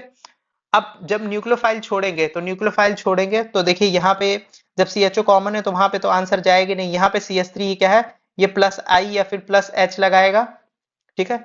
ये क्या है, ये हमारा डीएक्टिवेटिंग ग्रुप है, ठीक है ना। ये हमारा क्या था, एक्टिवेटिंग ग्रुप था। तो एक्टिवेटिंग के तो इनवर्सली प्रोपोर्शनल है। और ये क्या था, इलेक्ट्रॉन डोनेटिंग ग्रुप था। और NO2 क्या है, इलेक्ट्रॉन विड्रॉइंग ग्रुप है। ये क्या है, इलेक्ट्रॉन विड्रॉइंग ग्रुप है, इलेक्ट्रॉन विड्रॉइंग ग्रुप हो जाएगा। प्लस ये क्या है, डीएक्टिवेटिंग है, तो डीएक्टिवेटिंग है, इलेक्ट्रॉन विड्रॉइंग ग्रुप है। तो न्यूक्लियोफाइल जो होगा वो सबसे पहले कहां पे आएगा, जहां पे उसको इलेक्ट्रॉन की कमी लगेगी, ठीक है ना। यहाँ पे कोई ग्रुप लगा नहीं हुआ है, यहाँ पे C डबल बॉन्ड O है, तो ये क्या करेगा, ये अपने O माइनस को यहाँ पे कार्बोकेटायन बनेगा, ये कार्बोकेटायन जो होगा वो रेजोनेंस में चला जाएगा। तो न्यूक्लियोफिलिसिटी एज सच में कोई उतना फर्क देखने को नहीं मिलेगा। लेकिन जो डी ऑप्शन है, यहाँ पे चूंकि इलेक्ट्रॉन विड्रॉइंग ग्रुप लगा हुआ है, ये जो इलेक्ट्रॉन विड्रॉइंग ग्रुप है, जब कार्बोकेटायन आएगा तो ये कार्बोकेटायन को और ज्यादा डीस्टेबलाइज करेगा, यानी बेंजीन से इलेक्ट्रॉन डेंसिटी को और कम करेगा। इसकी वजह से यहाँ पे न्यूक्लियोफिलिक एडिशन रिएक्शन ज्यादा अच्छे से हो जाएगा। इस वजह से डी ऑप्शन जो होगा उसको करेक्ट ऑप्शन मानेंगे। ठीक है, अब 81 वाले ऑप्शन को देख लीजिए। यहाँ पे बोला है consider the reaction, what sort of reaction is it, ये किस तरह की रिएक्शन होगी। अगर 81 की हम लोग बात करते हैं तो ये किस तरह की रिएक्शन होगी। यहाँ पे अगर हम लोग देख रहे हैं तो ये R C double bond O H है और इसकी रिएक्शन हाइड्रोजन यानी NH2 से हम लोग करा रहे हैं। ठीक है ना, तो जब इसको NH2 के साथ रिएक्शन कराते हैं तो ये हमारा देता है RCH डबल बॉन्ड NH2। ठीक है ना, अब ये हो जाता है न्यूक्लियोफिलिक एडिशन एलिमिनेशन रिएक्शन। यहाँ पे जो न्यूक्लियोफाइल है NH2 क्या है, इसको बोलते हैं हम लोग एम्बिडेंट न्यूक्लियोफाइल। ठीक है, यहाँ पे दोनों साइड से नाइट्रोजन अपने न्यूक्लियोफाइल को दे सकता है, तो यहाँ पे दोनों साइड से नाइट्रोजन अपने न्यूक्लियोफाइल को दे सकता है। तो ये न्यूक्लियोफाइल जो होते हैं ये हमारा कार्बन पे जाकर के अटैक कर देते हैं। तो कार्बन पे जाकर के अटैक कर रहे, तो पहले कौन अटैक कर रहा है, न्यूक्लियोफाइल चूंकि अटैक कर रहा है, और यही आरडीएस होता है। तो जब न्यूक्लियोफाइल रेट डिटरमाइनिंग स्टेप होता है तो वो हमारा न्यूक्लियोफिलिक एडिशन रिएक्शन आ जाता है। और न्यूक्लियोफिलिक ऐड होने के बाद यहाँ पे डबल बॉन्ड भी आएगा। क्यों, क्योंकि ये जो O वाला ग्रुप है ये OH के साथ हमारा अलग निकलेगा। तो जब OH के साथ जब अलग निकलेगा इस वजह से यहाँ पे OH का एलिमिनेशन भी होगा। तो न्यूक्लियोफिलिक एडिशन के साथ यहाँ क्या देखने को मिल रहा है, एलिमिनेशन भी देखने को मिलेगा। इसीलिए 81 का ऑप्शन डी माना। अभी हम लोग देखेंगे क्वेश्चन नंबर 82। तो क्वेश्चन नंबर 82 में बोल रहा है which of the following compound will be most readily dehydrated. तो मोस्ट रेडली डिहाइड्रेटेड कौन सा होगा। तो जब कभी भी हमसे पूछे मोस्ट रेडली डिहाइड्रेटेड तो हमें क्या देखना होता है, स्टेबिलिटी देखनी होती है, स्टेबिलिटी ऑफ कार्बोकैटायन। और यहाँ पे जो स्टेबिलिटी ऑफ कार्बोकैटायन है वो डायरेक्टली प्रोपोर्शनल होती है +I या फिर +M के, और इन्वर्सली प्रोपोर्शनल होती है -I और -M के। ठीक है, अब यहाँ पे देखिए, यहाँ पे जब डिहाइड्रेशन होगा तो ये पूरा ग्रुप हटेगा, तो ये पूरा ग्रुप हटेगा तो यहाँ पे कार्बोकैटायन आएगा। और ये पूरा जो ग्रुप लगा हुआ है ये किसके जैसा काम करेगा, -I जैसा काम करेगा। तो ये क्या कर रहा होगा, प्लस को डीस्टेबलाइज कर रहा होगा। सिमिलरली यहाँ पे प्लस आएगा और ये पूरा ग्रुप -I की तरह काम करेगा, डीस्टेबलाइज करेगा। सिमिलरली यहाँ पे जब OH या ये वाला ग्रुप हटेगा तो ये पूरा का पूरा group C double bond O- ये हमारा किसके जैसे काम करेगा, -I जैसा काम करेगा। तो इन तीनों केसेस में क्या हो रहा है, हमारा जो कार्बोकैटायन बनेगा वो क्या हो रहा है, डीस्टेबलाइज होगा, क्योंकि इन्वर्सली प्रोपोर्शनल है -I के। तो यहाँ पे स्टेबिलिटी कम होगी, इस वजह से ये उतना अच्छा डिहाइड्रेट नहीं हो पाएगा। अब देखिए C ऑप्शन, तो C ऑप्शन में बगल में यहाँ पे अगर देखा जाए तो लगा तो -I ग्रुप है, तो और हमें ये पता है कि जो -I ग्रुप होता है वो डिस्टेंस डिपेंडेंट होता है, डिस्टेंस डिपेंडेंट। ठीक है, तो यहाँ पे बाकी सबके कंपैरिजन में जो कार्बोकैटायन बनेगा वो -I ग्रुप से कुछ एक कार्बन की दूरी पे है। तो जब एक कार्बन की दूरी पे है तो यहाँ पे -I का जो इफेक्ट लग रहा होगा वो उतना अच्छा नहीं लग रहा होगा। तो जब -I का इफेक्ट उतना अच्छा नहीं लग रहा होगा, इस वजह से ये ऑप्शन जो होगा वो बेस्ट ऑप्शन माना जाएगा। ठीक है ना, अब हम लोग देख लेते हैं क्वेश्चन नंबर 83। तो क्वेश्चन नंबर 83 में बोल रहा है nucleophilic addition reaction will be most favoured. तो न्यूक्लियोफिलिक एडिशन रिएक्शन जो होती है वो डायरेक्टली प्रोपोर्शनल हो जाती है -I और -M के। ठीक है ना, तो -I और -M के डायरेक्टली प्रोपोर्शनल हो जाती है। तो यहाँ पे देखिए, यहाँ पे CH3 एक क्या लगा हुआ है, एक +I ग्रुप लगा हुआ है। यहाँ पे देखिए CH3 CH2 ये पूरा का पूरा क्या है, +I ग्रुप लगा हुआ है, बड़ा +I ग्रुप है। और यहाँ पे एक CH3 लगा हुआ है, यानी ये एक +I ग्रुप है। सिमिलरली अगर इस ऑप्शन को देखा जाए तो यहाँ पे इस ऑप्शन में CH3 और ये कार्बन से अटैच होगा डबल बॉन्ड O, तो 2 +I ग्रुप लगे हैं। तो ये और ज़्यादा क्या कर रहे होंगे, लेस फेवर कर रहे होंगे न्यूक्लियोफिलिक एडिशन रिएक्शन को। सिमिलरली यहाँ पे बड़ी चेन लगी हुई है, ठीक है ना, एल्काइल चेन, तो ये क्या करेगा, ये भी ज़्यादा से ज़्यादा +I ग्रुप लगा रहा होगा। तो सबसे कम अगर +I देखा जाए तो A में ऑप्शन में सबसे कम +I लग रहा है। तो सबसे कम +I लग रहा है तो न्यूक्लियोफिलिक एडिशन यहाँ पे सबसे आराम से हो जाएगा। क्यों न्यूक्लियोफिलिक एडिशन हो पाएगा यहाँ पे आराम से, क्योंकि यहाँ पे जो इलेक्ट्रॉन की डेफिशिएंसी होगी वो सबसे ज़्यादा होगी, इस वजह से A option would be correct option. ठीक, अब 84 नंबर क्वेश्चन देखते हैं। तो 84 नंबर क्वेश्चन में हमसे क्या कह रहा है, 84 नंबर क्वेश्चन में हमसे बोल रहा है कंसीडर द फॉलोइंग कंपाउंड, यहाँ पे कंपाउंड बोला हुआ है और बोल रहा है correct decreasing order of reactivity towards hydrolysis. तो हाइड्रोलिसिस में हमारा बताना है रिएक्टिविटी ऑर्डर क्या होगा। तो याद रखना है जो हाइड्रोलिसिस होती है ऑफ एसाइल हैलाइड, तो एसाइल हैलाइड का जो हाइड्रोलिसिस होती है वो डायरेक्टली प्रोपोर्शनल होती है इलेक्ट्रॉन विड्रॉइंग ग्रुप के। तो जो भी एसाइल ग्रुप लगा हुआ है, जैसे यहाँ पे NO2 वाला अगर एग्जाम्पल ले लिया जाए तो यहाँ पे NO2 लगा हुआ था, यहाँ पे C डबल बॉन्ड O और ये Cl, ठीक है ना, C double bond O Cl। तो यहाँ पे जब हमारा OH माइनस अटैक करेगा, हाइड्रोलिसिस करने आएगा, तो यहाँ पे हम लोग देखते हैं कि जितना ज़्यादा -I की स्ट्रेंथ होगी उतना अच्छे से हाइड्रोलिसिस हो पाएगा या फिर उतनी ज़्यादा रिएक्टिविटी होगी। तो अगर देखा जाए -I की स्ट्रेंथ तो सबसे ज़्यादा NO2 की होती है, देन CHO की होती है, देन H की होती है, देन CH3 की होती है, ठीक है ना। तो सबसे अच्छा NO2 होता है, यानी इसका जो ऑर्डर रहेगा वो सबसे अच्छा रहेगा, इसकी रिएक्टिविटी सबसे ज़्यादा रहेगी। क्यों? क्योंकि हाइड्रोलिसिस डायरेक्टली प्रोपोर्शनल होता है इलेक्ट्रॉन विड्रॉइंग ग्रुप के। तो सबसे ज़्यादा -I ये लगाएगा, -I और -R जो होगा सबसे ज़्यादा ये लगाएगा, यानी सबसे आगे कौन होगा, सेकंड ऑप्शन। तो सबसे आगे सेकंड ऑप्शन होगा, देन CHO वाला हो जाएगा यानी फोर्थ ऑप्शन होगा, देन हमारा कौन सा ऑप्शन हो जाएगा, हाइड्रोजन वाला, यानी यहाँ पे सिर्फ हमारा क्या लगा हुआ है, बेंजीन, बेंजीन में और कोई ग्रुप नहीं लगा हुआ है, तो यहाँ पे हो जाएगा then first option. And lastly ये CH3 एक +I ग्रुप है, तो +I ग्रुप वाला सबसे एंड में आएगा, इस वजह से ऑप्शन नंबर C जो होगा वो करेक्ट ऑप्शन माना जाएगा, ठीक है ना। अब यहाँ पे बताना था the correct order of strength of carboxylic acid. तो स्ट्रेंथ ऑफ कार्बोक्सिलिक एसिड बतानी थी, सबसे ज़्यादा स्ट्रेंथ किसका हो जाएगा। तो एसिडिक स्ट्रेंथ की यहाँ पे बात हो रही है, तो एसिडिक स्ट्रेंथ में देखेंगे तो H+ हटाएंगे यहाँ पे माइनस आएगा, H+ हटाएंगे यहाँ पे माइनस आएगा, H+ हटाएंगे यहाँ पे माइनस आएगा। अब यहाँ पे कोई ग्रुप नहीं लगा हुआ है, यहाँ पे ऑक्सीजन लगा हुआ है, तो ऑक्सीजन जो होता है वो -I यानी इलेक्ट्रॉन विड्रॉइंग ग्रुप की तरह काम करता है, ये भी -I की तरह काम करेगा। और -I ग्रुप जो होता है वो डिस्टेंस डिपेंडेंट फैक्टर पे डिपेंड करते हैं, यानी डिस्टेंस जितना कम होगा उतना अच्छे से ये जो है काम कर रहा होगा। और माइनस को स्टेबलाइज करता है, हमें पता है। तो ये सबसे कम 1 कार्बन के डिस्टेंस पे है और ये जो है 2 कार्बन के डिस्टेंस पे है, तो सबसे आगे कौन हो जाएगा, सेकंड ऑप्शन हो जाएगा। तो सबसे बढ़िया जो होगा सेकंड ऑप्शन, सबसे ज़्यादा एसिडिक सेकंड ऑप्शन हो जाएगा। देन थर्ड ऑप्शन हो जाएगा, क्यों, क्योंकि यहाँ पे जो माइनस आयन बन रहा है वो निगेटिव -I से क्या है, स्टेबलाइज हो रहा है, ठीक है ना। फर्स्ट वाले में डिस्टेंस कम थी इसलिए ज़्यादा स्टेबलाइज हो रहा है, थर्ड वाले में उससे कम, और लास्टली यहाँ पे कोई भी ऑक्सीजन नहीं लगा हुआ है, इस वजह से ये लास्ट में आएगा, तो लास्ट में फर्स्ट ऑप्शन आएगा, इस वजह से option B would be correct option, ठीक है। फिर 86 नंबर क्वेश्चन देखेंगे। तो 86 नंबर क्वेश्चन में बोला है the correct order of decreasing strength. तो ट्राइक्लोरो एसिटिक एसिड बोला है, Cl ये कार्बन से अटैच है, then C double bond OH, ये हमारा क्या हो गया, ट्राइक्लोरो एसिटिक एसिड। देन हम लोग बात कर लेते हैं ट्राइफ्लोरो एसिटिक एसिड की, F C double bond OH, ये हमारा क्या हो गया, trifluoro acetic acid. Then acetic acid CH3 C double bond OH, ये एसिटिक एसिड हो गया। And lastly formaldehyde. तो फॉर्मेल्डिहाइड हमारा क्या हो जाता है, फॉर्मिक एसिड है हमारा, C डबल बॉन्ड OH। तो ये फॉर्मिक एसिड हो गया। अब यहाँ पे देखिए, यहाँ पे अगर बात करी जाए इस ऑप्शन में, तो यहाँ पे हमारे 3 -I ग्रुप लगे हुए हैं, ये भी -I ग्रुप है, ये भी -I ग्रुप है और ये भी -I ग्रुप है, ठीक है। यहाँ पे फ्लोरीन भी -I ग्रुप है, यहाँ पे ये भी -I ग्रुप है और ये भी -I ग्रुप है। और अगर क्लोरीन और फ्लोरीन में बात करते हैं तो फ्लोरीन का -I ज़्यादा स्ट्रॉन्ग होता है कंपेयर टू क्लोरीन का -I, ठीक है ना।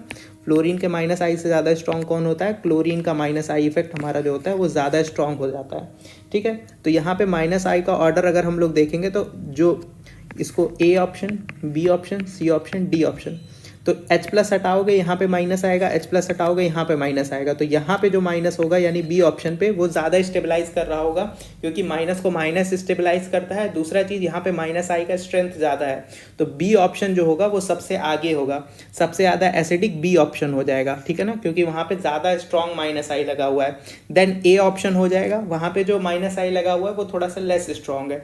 देन हम लोग आ जाते हैं डी ऑप्शन पे। तो डी ऑप्शन में और सी ऑप्शन में देखिए, तो सी ऑप्शन में देखिए H प्लस हटाएंगे, यहाँ माइनस आएगा और ये जो CH3 है ये प्लस आई की तरह काम करेगा। सिमिलरली यहाँ पे H प्लस हटाएंगे तो यहाँ पे कोई प्लस आई ग्रुप नहीं लगा हुआ है, तो प्लस आई ग्रुप नहीं लगा हुआ है, यहाँ पे नन कोई इफेक्ट नहीं काम कर रहा है, इस वजह से ये जो है ये इसके बाद आ जाता है और यहाँ पे प्लस आई ग्रुप लग रहा है, तो प्लस आई डीस्टेबलाइज कर रहा होगा कॉन्जुगेट बेस को, तो सीधी सी बात है सबसे लीस्ट कौन हो जाएगा, सी ऑप्शन सबसे लीस्ट हो जाएगा और इसके अकॉर्डिंग हमारा ऑप्शन नंबर ए जो होगा वो करेक्ट माना जाएगा। ठीक है, अब 87 नंबर क्वेश्चन देखते हैं। 87 नंबर क्वेश्चन में हमसे बोल रहा था, 87 नंबर क्वेश्चन में बोल रहा है which of the following is most reactive towards electrophilic reagent. तो इलेक्ट्रोफिलिक रिएजेंट में हमारा सबसे ज़्यादा मोस्ट रिएक्टिव कौन होगा, तो सब में CH3 ग्रुप लगा हुआ है। अब हमें पता है प्लस आर का इफेक्ट जितना ज़्यादा होगा उतना ज़्यादा हमारा इलेक्ट्रोफिलिक ऑर्डर होगा, तो प्लस आर की बात करें तो सबसे ज़्यादा OH का होता है,